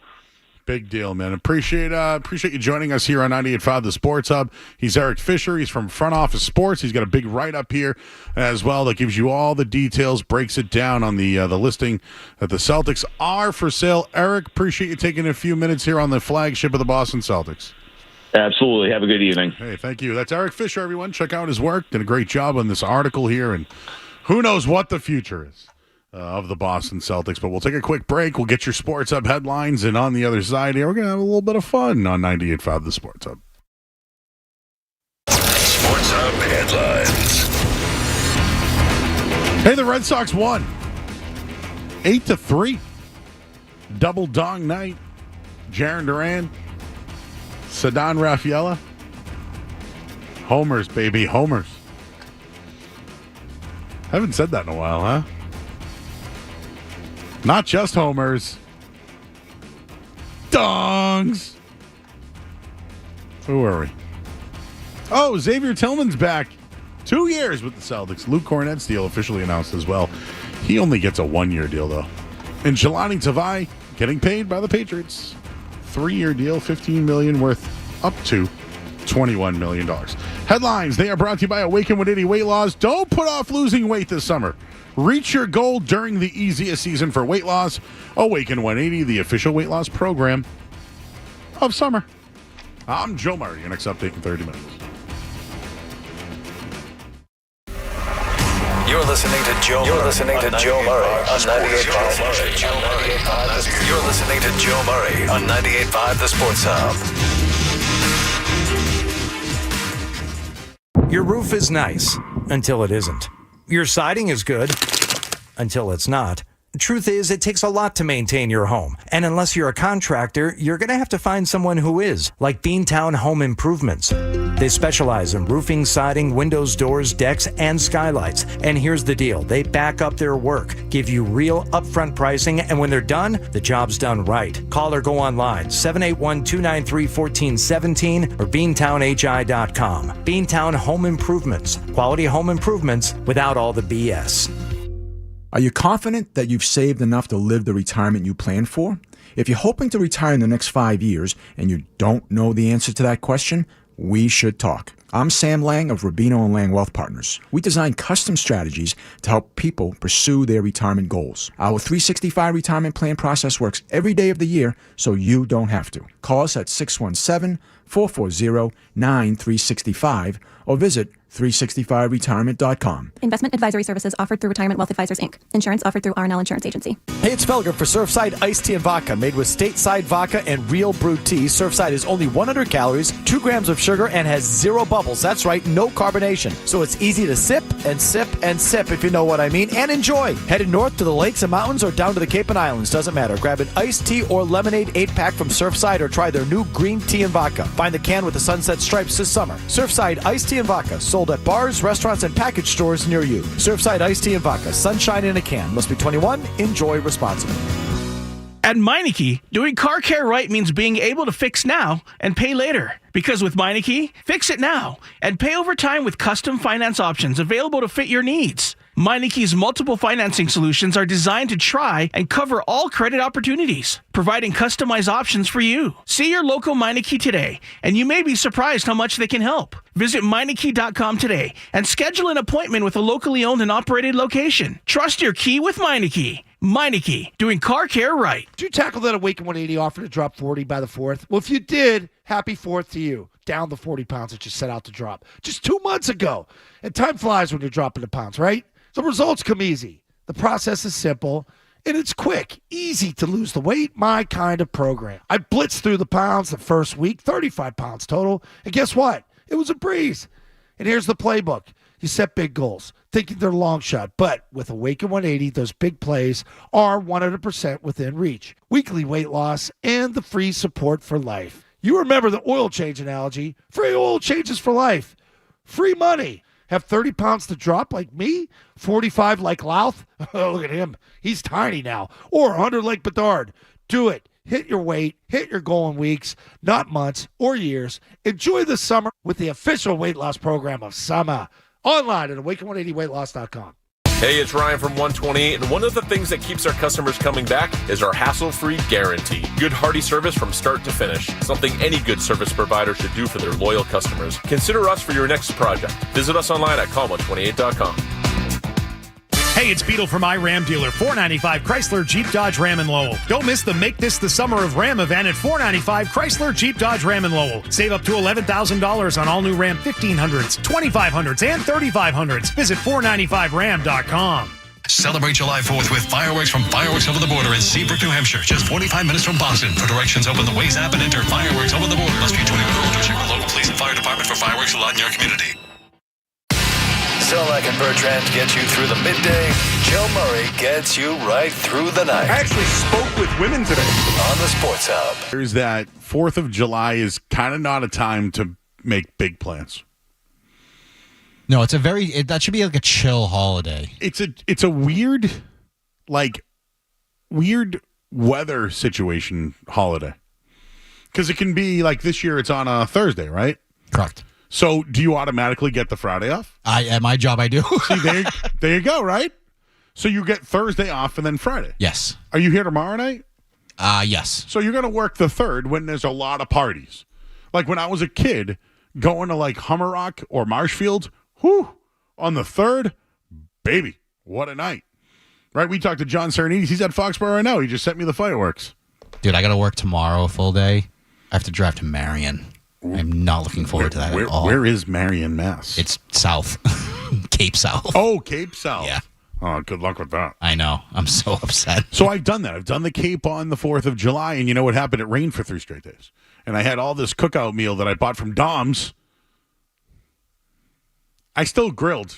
I didn't care that it was raining. Oh, you can't let that go to waste. No, it never goes to waste. No. I leave it all. Put that in the air fryer if you have to. I have. Problem is, like, I want to be on the beach. I want to be at the pool. I want to hit putt-putt. I mean, I don't fit in a go-kart anymore, but I want to go. I want that summertime ice cream. That fried clam. Chowder. And I can do all that. But I feel like committing on the 4th of July now, like to do a weekend or a week. It's like everyone's been on vacation this week. Everybody, right? You got some good weather. Good for you. You got good weather. But it isn't always like this. The last couple of years, it's rained on 4th of July.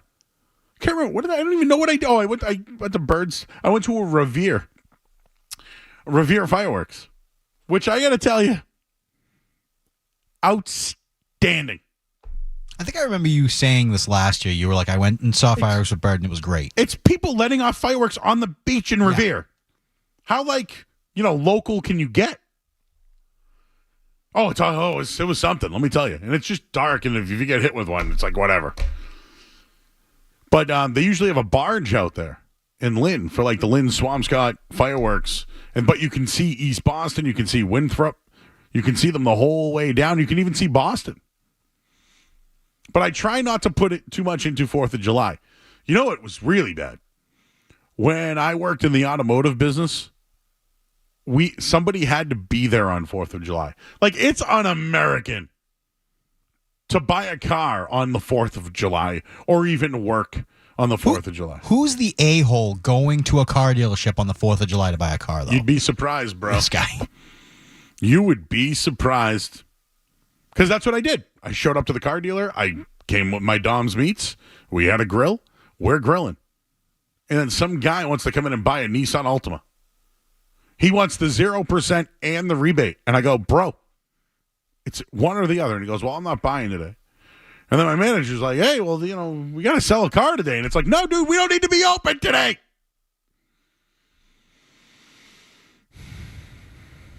And I don't care about fireworks. I don't need them in my life. I don't need to go somewhere to watch them. I don't want to go with the family into Boston to watch the fireworks. I don't need to do that. Every once in a while, I put them on the television, right? I'll turn up the pops when they're on. I don't need to see Keith Lockhart, right? I don't need it. I mean, if you can see him from your house, that's when fine. I lived in Boston, I could see downtown from my house. Mm-hmm. But I don't care anymore. I do like when the towns do it, though. They get the fire trucks and everything. Like, I love that. Americana. Like, I go to the Lynn Christmas Parade every year. Love that. It's great.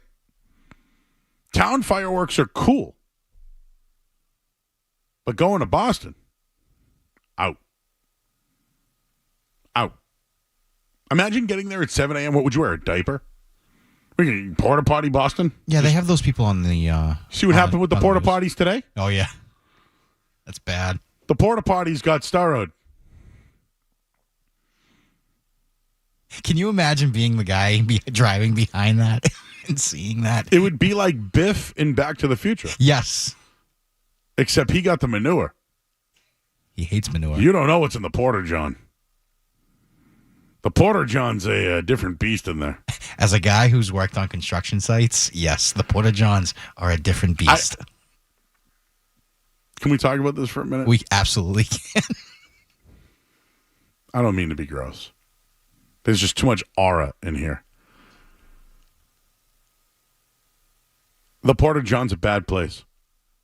In the summertime, it's an awful place. It's a bit awful. The smells, the coloring, the toilet seat, the smells. I am a shirt over nose when I go into those. Listen, it's desperation for me. I will find another alternative. Porter John or alternative? Alternative. Number 2, though. I mean, you going to sit on that thing? No, I've definitely perfected the squat. I tell you, I'm on a lot of construction sites, Joe. So your nose must be covered. No, honestly, like, the smell is gross, but like I can handle. I'm used to it. You raw dog the Porter John. I mean, I don't sit right on it, dude. Are you out of your mind? My ass would fall off. Oh, man. I'm working at a site tomorrow with a Porter John, too, so here we go. I always wear that shirt over my nose. I still don't smell it. I smell me instead. I mean, it kind of is what it is at that point. I'm surprised your shirt is like strong enough to block out that smell. Because when it's fermenting in like 90-degree weather, I don't think there's not much you can block out of that. Is your move called the hover move? Yeah, well, pretty much, yeah. It's like the sitting on an invisible horse. So it's as I was told playing baseball growing up. Yeah, the catcher pose.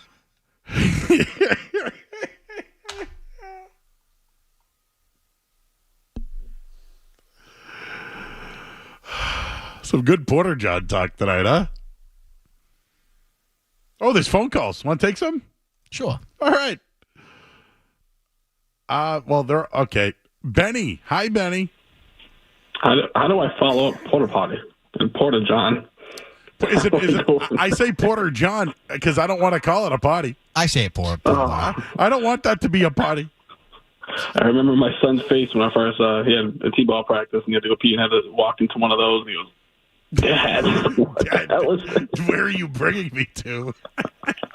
What car dealership did you used to work at? Years ago, you name them. But I worked for Nissan last. But I worked. I was over at Herb Chambers. Oh, okay. Maybe we have some friends. In Millbury, man. And July 4th, the holidays. We always they make you work. They made you work. Oh yeah, hell yeah. 4th of July. We grilled. Yeah, I was going to say exactly. We would do the same thing. We would just grill. And we would do our best to not have a sale. So when they looked at the numbers from the previous year and saw that we didn't do any business, they saw no point in paying people to be there. Yeah, that's good. Thank you. Wow. See? So, yeah. Smart. If anybody's out there still working car dealerships, use that. Some sports talk. So I heard you mention the Patriots earlier and how they had the odds of being the worst team all year. The upcoming season. Yeah. So are you disappointed with the offseason so far? Just basically running it back Celtics-wise, but just not with that result? I'm completely disappointed in the offseason because, they need at least some high-end talent. So, like next year when they want to compete, maybe some guys who are fringe get over the hump. Like, for example, I do think that who's the receiver they missed on in Jacksonville? Name him. but what I mean, though, is like, DeAndre Hopkins, if they sign him, well, now he's Ridley. Here. He's Ridley. So if they sign Hopkins and Ridley, like now they're on the Titans, you know what I mean? But Ridley might be a 2. But you know what? He plays at a 1. Next year, you go and draft a number 1 receiver. Now you got Polk, Ridley, and the number 1 receiver. Yeah. Now you have horses. So I just feel like they're going through the motions and hoping next year they get more horses for Drake Maye. My problem is, I understand rewarding guys, but again, you had a crap team last year. Speaking of Porter Jones. Sorry, Betty, I had to let you go there. I was waiting for the one, Porter John, and, James is in the car. Hey, James. Joey, baby, how you doing? How you doing? Doing good, baby. I want to get your opinion. It's divisive. Are you a beach guy or a lake guy for the 4th? We had this conversation last year. I feel like this is a this or that. Yes, I think that's what we did last year. What do I prefer? I prefer the beach all the time. I got a beach body, baby. All right. I got a beach body. Yeah, you do. I don't know. I just feel like the lake's more conducive to grilling, I'm more of a lake guy myself. What lake? Heading up to Rangeley, Maine. Dude, I went up to Rangeley a couple of years ago. Sarge's place. Oh, dude, that's my dude. Great. They have a great pastrami, Reuben. Really? Up there. I loved it there. That lake is it's like a glacial lake. It's outstanding. Yeah, it's great spot. But yeah, Sarge's is great. That's my go-to spot. But yeah, if you're ever up there again, try the. What's that? It's the only spot up there. Yeah, well, they got a couple, but Sarge's is usually go-to. And next time you're up there, though, I recommend the pastrami Reuben. Okay, the Parkside's very good too. If you get a chance, I got the big steak up there. They got another spot, Furbish. Okay. Great pizza. And there's only a handful of spots, but yeah, I just wanted your take. It's always a debate between me and my friends, lake or beach. I wouldn't take me for a lake guy. Yeah, I mean, but the thing is, I can't own a boat, bro. Yeah. I'm not like I'm going out on the boat and jumping off it. How do I get back on? I'm going to bring everyone down with me. Yeah, I don't know. But yeah, all right, Joe. Well, listen, I enjoy Rangeley. Enjoy the 4th. Love Rangeley. What's that? I love Rangeley. Enjoy yourself.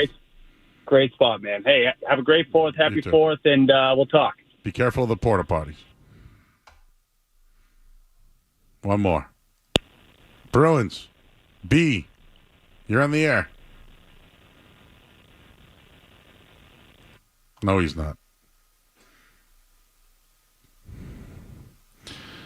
Matt's in Marshfield. Hey, Matt.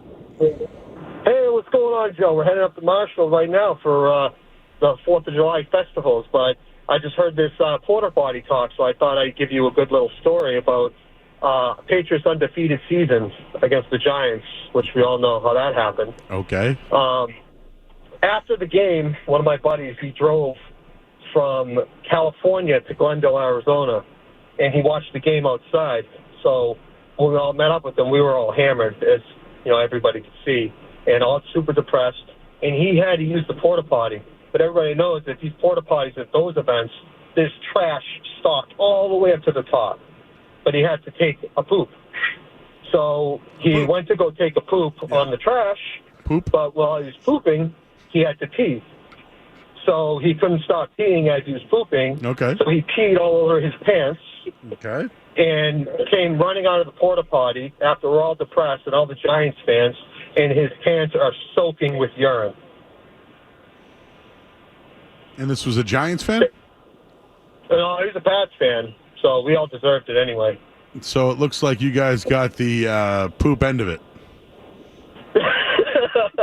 We sure did, man. Urine all over his pants, man. Well, have you ever been near someone who got pushed over in a porta potty? No, I think that's probably worse. But there's definitely some Giants fans that I was thinking of doing that to that night. But I almost threw one Giants fan over the balcony after he said 18-1. That wouldn't have been. We don't condone that. We don't. Thank you, Jeff. The voice of reason there, huh? Well, is it pretty funny that I'm hovering over the dump button while he's telling a story about a porta john? Get it? Dump. Dump. We got Murray's music is coming up next here on the Sports Hub. More Joe Murray coming up on the Sports Hub.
You want a random take? Murray's got all sorts on stuff in the world unrelated to sports. Who mentioned that Kendall Jenner in 2019 posted about her struggle with acne, and they called that sad fishing. Is that putting something out into the world with your feelings is sad fishing? What the hell am I doing right now? I'm not sad fishing, right? I'm using No. I think how I determined what it was people who go online and really over-exaggerate what's happening to them to get people to feel bad for them. Like, oh, worked all night, my feet hurt. Oh, it's okay, honey. Or it's like something along those lines that I work all day and I don't make enough money and my like, listen, you have the power. Yeah, you have the power to change and control your life. I don't want to hear it. I don't have Facebook. You're a lucky man for that. I'm a very lucky man. I got hacked years ago. I did too, and I made a new one. They tried to hold me for ransom, and I said, you can keep it. What is Joe Murray's Facebook worth in the open market? What really? What's it worth? Exactly. It's like, sad fisher influencers? Oh, yeah, absolutely. I've seen them. That's how they get their money. I also wanted to share the sad fishing. Oh, by the way, do you have Netflix? I do not, actually. You're going to have to get it soon. Well, listen, I can't really get into details of what I do. Netflix is cracking down on their password sharing, which is why I'm paying $23 a month because of you. Because of you. Not because of me. I'm not the only one. Yeah. Should we do some there was a place that's going to be named Diners, Drive-Ins, and Dives, a local restaurant. And I've been there, and I support it 1,000%. Kelly's Diner, baby. I've driven by this place maybe like 1,000 times. I've never been able to stop in. And, Kelly's is great. It's near Avenue. Good friend of mine. Great Detroit-style pizza. Go see Gino, my guy. Good guy. That little ramp that goes into the diner. I love their pancakes. But it's going to be featured. And it's funny because I was reading the article and it showed me on millennial munchies that are forgotten. So I wanted to bring these to the table and see if you remember these. Do you remember Butterfinger BBs? That's probably the one candy that I miss the most. What about Tata Skins? I remember those. I wasn't a big fan of them, though. Oh, Keebler Tata Skins. Oh. What about the Magic Middles? I had those. Yeah, those were decent. Damn elves were always doing something. Do you remember the Keebler pizzerias?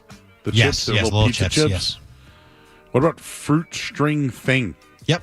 The little thing where you just kind of pull it. That was from Betty Crocker. Yep. Okay.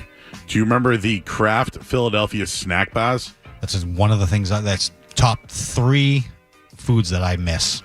That thing came out of a little plastic thing, and it was like it came out of the fridge. So what? I used to work at Market Basket. A friend of mine worked in the dairy department. He would sneak those, and we would eat them in the back. We would just destroy them. That would fill you up. Oh yeah, dude, half and of that knock you out. Yes, half of that. Like you'd have bar. a sugar rush and then want to take a nap and have a smoke at the carriages. I used to take Butterfinger BBs too. Crunch taters from Lay's. It had a big alligator on the front. Oh, okay, yeah. Milk Bite granola bar. What about PB Chris, the Planters? And that's the third one. That was the greatest snack ever.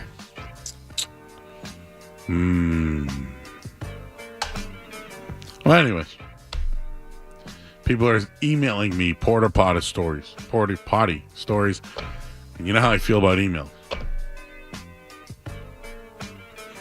Today's July 2nd, huh? Oh, you know whose birthday is today and deserves a shout out? Margot Robbie. 34 years old today. Not only is she Barbie, but man, Wolf of Wall Street, how could I ever forget you?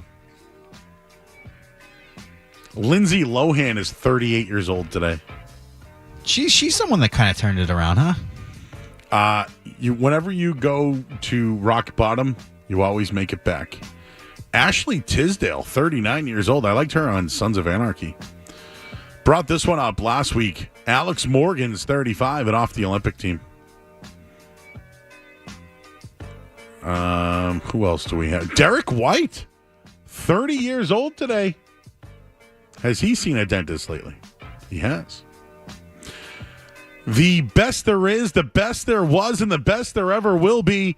Bret Hitman Hart, 67. Oh, Branch, remember her? 41 years old. Like Christina Aguilera. Yeah, her and, what's her Shanti. name? We're controlling this summer. Vanessa Carlton. I saw her in concert once with the Foo Fighters. I was supposed to see Michelle Branch a couple of years ago, and then my back went out, and I couldn't go. I was so upset. So you didn't see Michelle Branch because No. your back went out? Dude, I blew my back out. In a porta potty? No, not in the porta potty. That would have been a better story than how I blew it out. Oh, that made me laugh. You were doing the hover, and then you pulled your back out. It could happen. Oh, God. Richard Petty, Hall of Fame racer, 87 years old today. Jose Canseco, 6. That's it for the musings today. So we got Troy Brown's birthday Troy today. Brown! And, how old is he? How old is he? Do you see Kevin? Kevin will look that up. But we will also go with former WWF Tag Team Champion and the master of the worm, Scotty Too Hottie. He was partners with Jerry the King Lawler's kid. Troy Brown, 51 today. Good for Troy 51. Brown. He's Scotty Too Hottie. Scotty Too Hottie's 51. Yes. What's we're Troy? We're still trying to get Troy's probably like 44. 53. What? 53. It's been that long. I mean, it's 24 years, you know. Yeah, I guess I missed 10 years of my life there. Is he still a Patriots receiver or not? Like, I couldn't remember that. Sometimes I can't remember. All right, well, that's the musings for tonight. Got the final hour before the 4th of July holiday. We'll have more for you coming up after the headlines. From the Town Fair Tire Studios, the only place to hear the local call of the game is right here. WBC-FM and HD Boston. Boston's home for sports. 98.5, the Sports Hub. Beasley Media Group station. Sports Hub headlines. I would just like to let you know that John Serenides has been sitting in traffic for a half hour after watching the fireworks. Hey, the Red Sox won tonight, though, so that's cool. 8-3, they had double dongs. Ceddanne Rafaela, Jarren Duran. Connor Wong's hit streak is extended. And they beat the Miami Marlins with 30 wins. They should go back to Florida.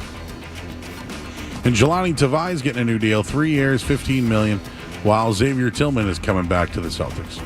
Headlines, they are brought to you by Fireworks Over the Border in Seabrook, New Hampshire, the world's largest supplier of reloadable aerial shells, Aura shells, jumbo rockets, and 500-gram cakes.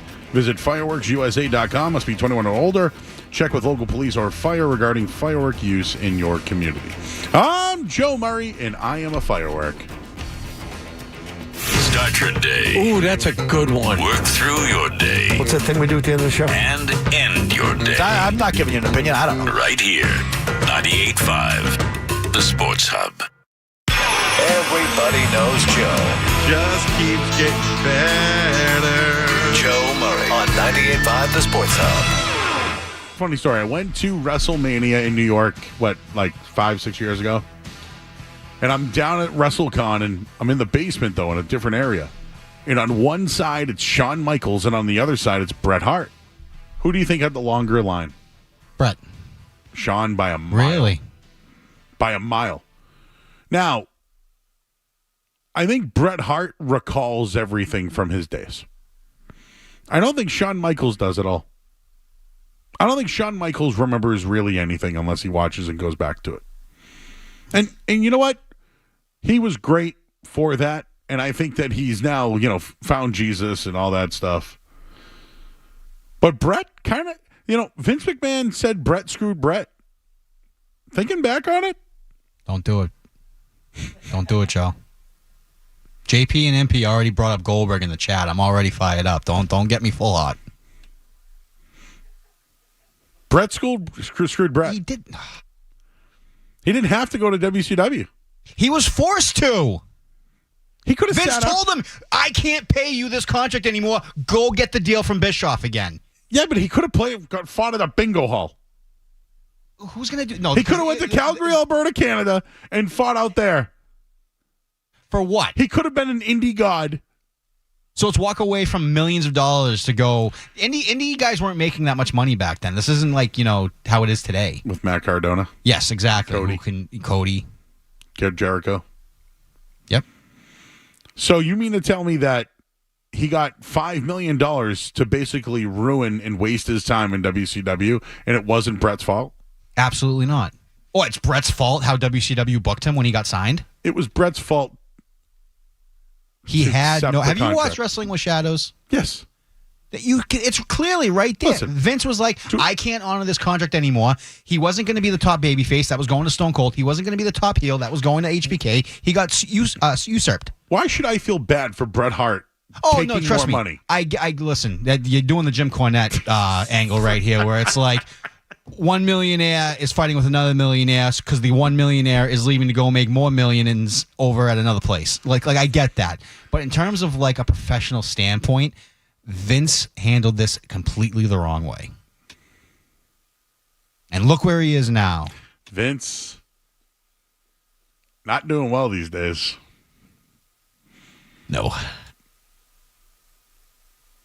He sold WWE real quick, huh? Well, he had to. You want to talk about someone being forced to leave? Look at that. How do you feel now, Vince? Same thing that you did to Brett. Forced him out. So did Vince screw Vince?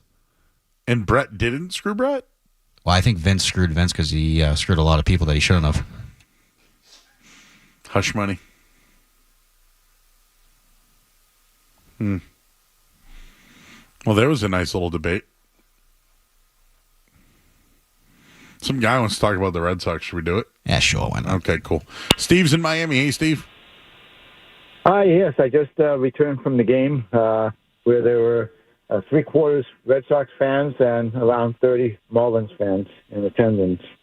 And we'll talk about, I have something about 4th of July, but the thing that scares me, and of course, as all Red Sox fans should, we all appreciate what John Henry did by bringing championships finally to the Red Sox. But the last few years, he's shown how cheap he is and he doesn't want to do anything.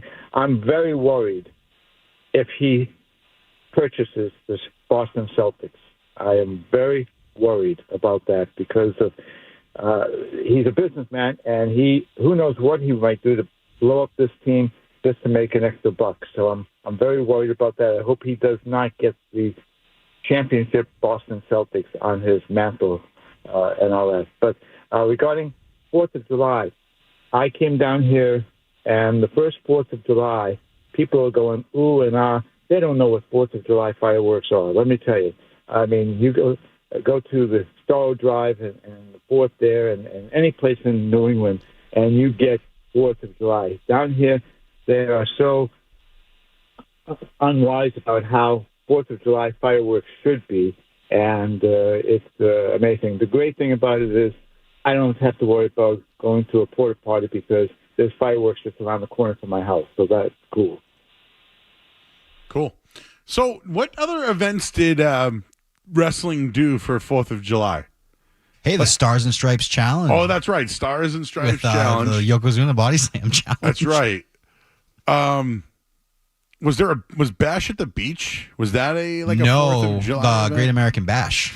Great American Bash. I'll always watch a Great American Bash on the 4th of July.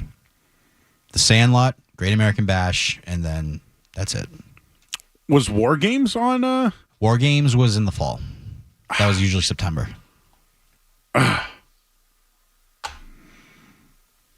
Is there any? Oh, well, they always do the salute to the troops, right? Will that be? That's Christmas time. Oh, that's Christmas. Okay, so they won't do because remember when the narcissist? Oh no, was it not the narcissist Lex Luger? The American Express Lex Luger. Wasn't that a 4th of July thing too? Yeah, that was the Stars and Stripes challenge right, with the Body Slam challenge. Yeah. Okay. Most randomest thing ever when it was on USA. I remember watching it. Yes. That was cool. Yeah. Wrestling on the 4th of July. Yeah. You never had anything like that where it was like something that wasn't a part of like, Superstars or Wrestling Challenge. Hot dog eating contest, wrestling. Yes. Fireworks at night. What do we got this weekend? Well, we got Money in the Bank this weekend. Yep. Is there a NXT event as well? That I'm not positive of. They usually do, right? What did that guy say about fireworks in Miami? I don't know. Something about porta potties. Yeah, something about he doesn't. Do they put fireworks in the porta potties? No. I think he's saying he can watch the fireworks in the comfort of his own house when he's sitting on the toilet. Okay. That's cool. Good for you, man. All right, we'll take a quick break. I'm Joe Murray here on 98.5 The Sports Hub.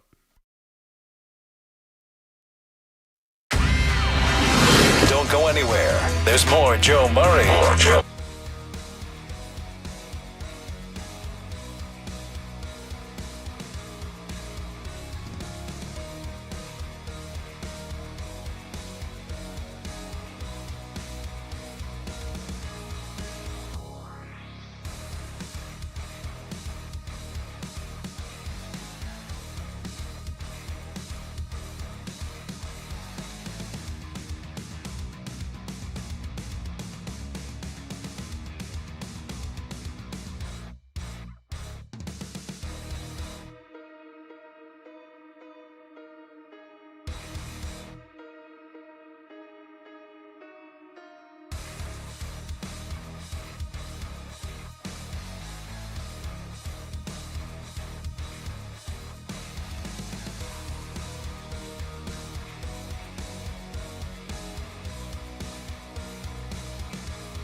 In there. Ho! Nobody more American than him. I met him. You know where I met him? Kowloon. That's where I met him. I have a friend who used to be a independent professional wrestler, and he was on a show with Hacksaw one time. They were all doing a battle royal. My friend was in the bathroom taking a leak. Hacksaw came in and went, "Hey, kid, they're playing your music." Nothing is more American than Hacksaw Jim Duggan doing Blow with the Iron Sheik. I think that was 4th of July weekend, too. Oh, was it? Like a former football player wears a blue Speedo with a 2x4, and that's American? Looking like just a dolt, too, with his tongue sticking out. Cross-eyed?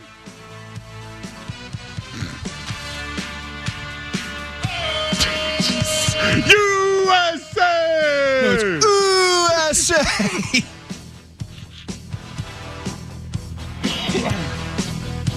Might as well play Hogan's music while we're at it, right? Oh, we're saving that for later, Joe. All right, fine. Who else? We got Lex Luger? Would Sergeant Slaughter go on that list? American wrestlers. Oh, the Patriot would be one, right? Patriot would be one. Well, we kind of just played his theme, too, with Kurt Angle. That's true.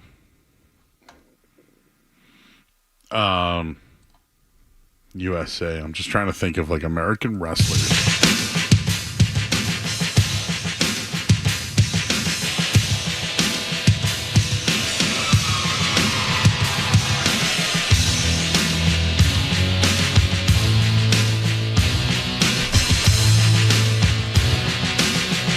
The Rock had a USA Brahma Bull, remember?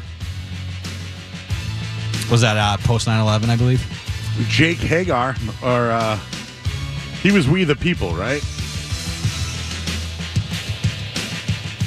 Jack Swagger. He, good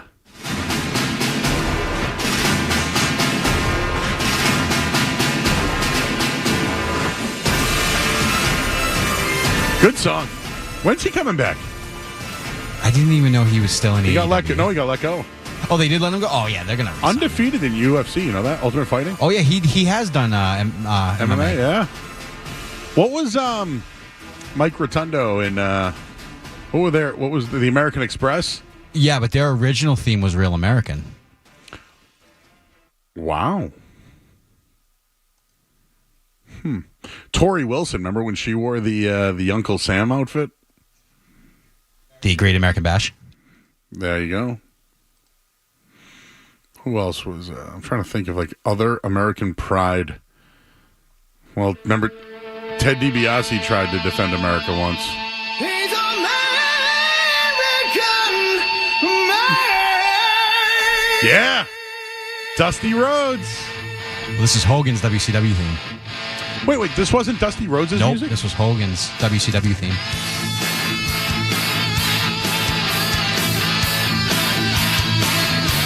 Wow.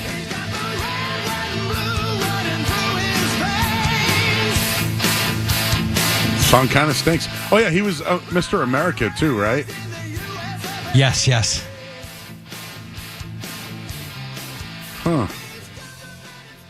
American wrestling. It's just so easy to, like, be a pretty clean-cut American, right? Wouldn't you say? But Cody Rhodes, that's, I would say he's probably the close. And I'm like, Any others? I guess, what was Lex Luger's WWF music? Because he was the narcissist at first. And his move was he had a metal plate in his arm that was kind of like the storyline, and then he hit people with what was it called? The bionic elbow. Bionic elbow. Well, no, that was Dusty. That was the plate. Oh, yeah, Dusty used to call it that. They used to just call it like a loaded forearm, but they said he's got a plate in there from a motorcycle accident. The narcissist. So he wasn't allowed to use it. The narcissist. What was that? I can't remember the name of it now.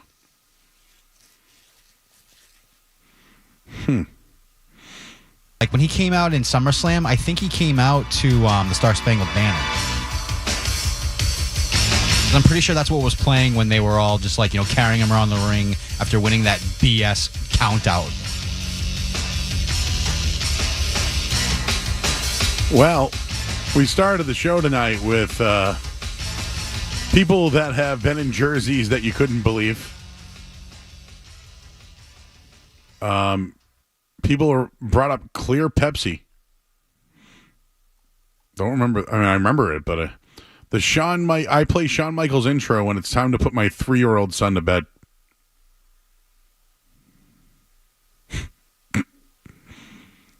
What? Oh, Sean, like sexy. You play sexy boy to your kid at 3? Is that weird? That's just not right. Or is he like, singing like, "You're just my baby boy, baby boy"? There you go. Yeah. Out. Dunkaroos need to be mentioned in the millennial snacks discussion. So Yeah, but they brought those back. They did.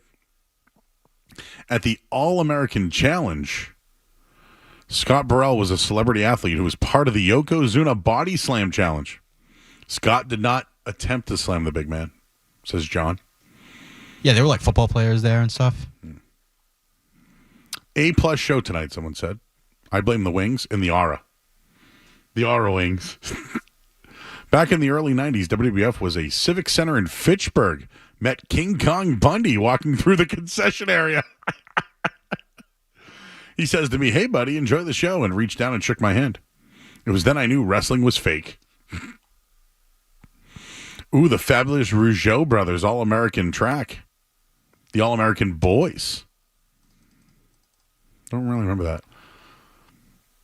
Smitty checking in. I love Michelle Branch. Thank you, Smitty. Love you.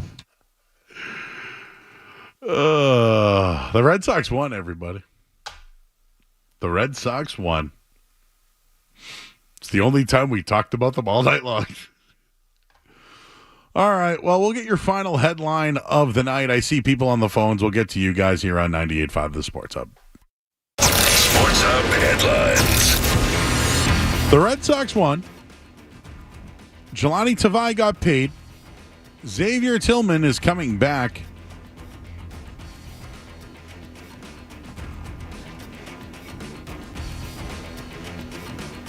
And that's all I got. Headlines, they are brought to you by Safety Insurance, providing comprehensive coverage for your auto, home, and business. Ask your independent agent about safety. I'm Joe Murray, and I don't have your headlines tomorrow.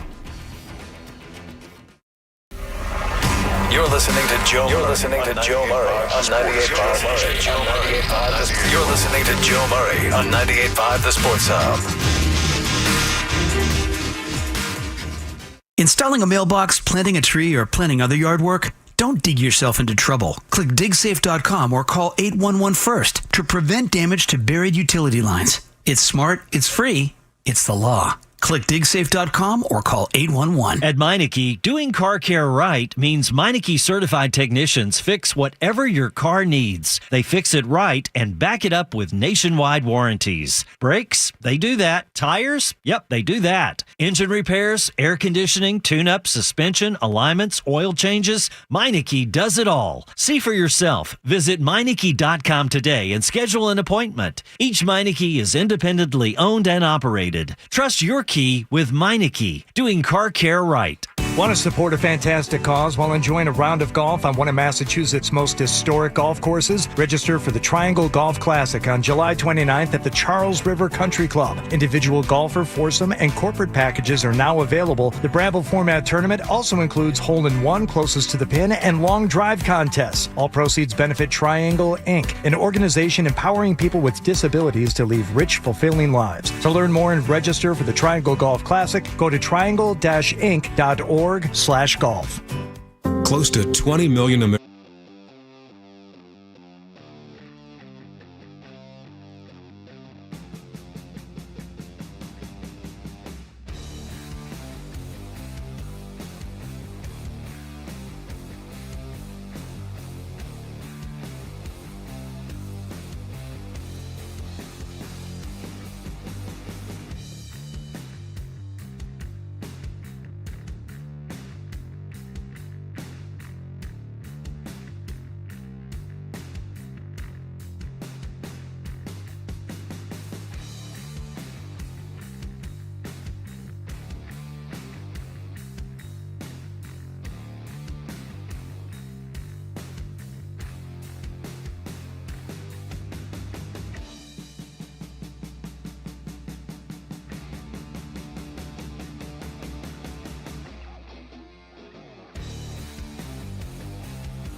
actually spoke with women today.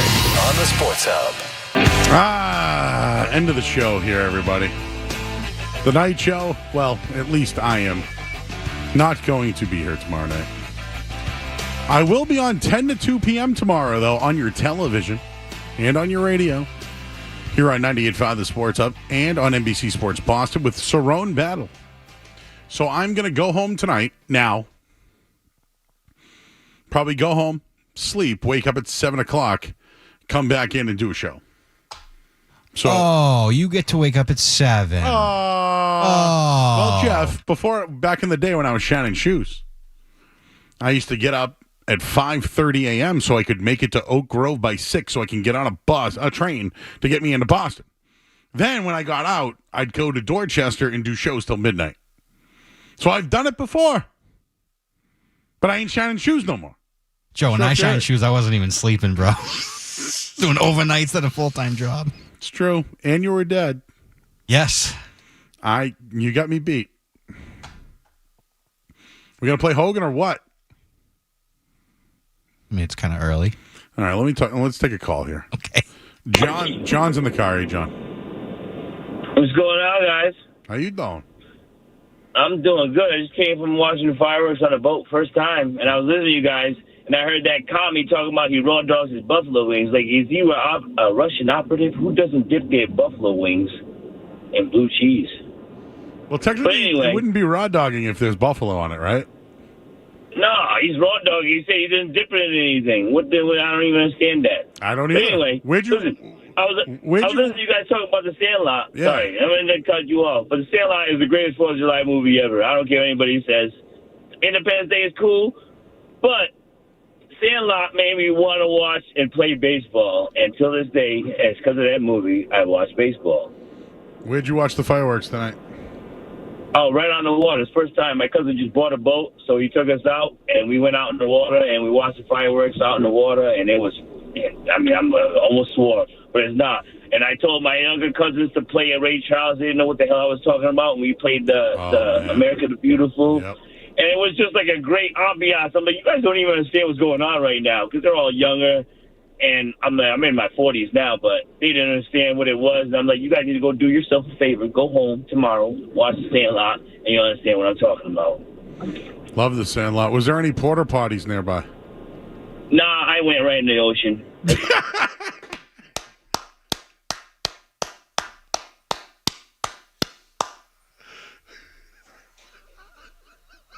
And that is why I do not swim in the ocean. Tell me another show this happens, please. This is why you get a 20 share, Joe.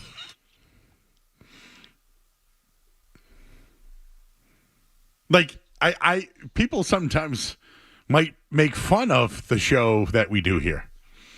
Use it as content. You can't get this anywhere. You can't duplicate this. You cannot duplicate this. What haven't we talked about tonight? Besides, like, the Red Sox. Who won tonight. We did all sports. We didn't talk about Wimbledon. Who cares? Right? No, but we've done all sports. We've done 4th of July. If I can bring up a movie, if that's okay for 4th of July. He mentioned Sandlot and Independence Day. Independence Day is a horrible movie. I loved The Patriot. Oh, okay. I went to the movie theater in Newton one time to watch that when I was in high school. WCFM 91 bus from the Town Fair Tire Studio, the home of the Bruins, Patriots, Revs, and Celtics. Come on, Maxie, step back. 3 is good. Boston's home for sports is 98.5 The Sports Hub, a Beasley Media Group station. And here's what you need to know. In Copa America, it's just ended on FS1 in Northern California. Brazil tied its group finale 1-1 against undefeated Colombia, which wins the group. Brazil will have to play Uruguay this weekend. The U.S. was eliminated last night against Uruguay. At the Euros to end the round of 16, wins for the Netherlands and Turkey. Their quarterfinals start Friday on Fox TV in that tournament with Spain at Germany, and then France against Portugal Friday. Donovan Mitchell got a 3-year extension from the Cleveland Cavaliers. It's worth $150 million, including a player option. Golden State acquired Kyle Anderson from Minnesota in a sign and trade. In the WNBA, New York now 17-3 after beating Minnesota 76-67. Currently for Indiana, Caitlin Clark has 13 points, 8 assists, but Las Vegas leads Indiana 65-59 at the end of 3 quarters. I'm Steve DeSager. Get ready for this. Departure frequency, Roger. This is the Jason Smith Show with Mike Harmon. Look at the money that I'm making on this. You know where this is going, Jason Smith and Mike Harmon. You can make fun of it if you want. You're listening to the Jason Smith Show with Mike Harmon. Lights out. That's what this is. And here they are. What's going on? Live from the TireRack.com Fox Sports Radio studios. Here's Jason Smith and Steve DeSager. Welcome inside Hour 2, the Jason Smith Show with Steve DeSager in for Mike Harmon. As Dodger fans holding their breath as one right now, we're live at the TireRack.com studios. TireRack.com will help you get there. An unmatched selection, fast free shipping, free road hazard protection. Over 10,000 recommended installers. TireRack.com is the way tire buying should be. Dodgers lead the Diamondbacks right now, 2-0, bottom of the third inning. 2 batters ago, Shohei Ohtani fouled a ball off his right foot. He was in obvious pain. He tried to run up and down the line with a little bit of difficulty. And then eventually, after his at-bat, left the field, has gone into the clubhouse to be looked at. Now, remember, he's designated hitter, so not going to see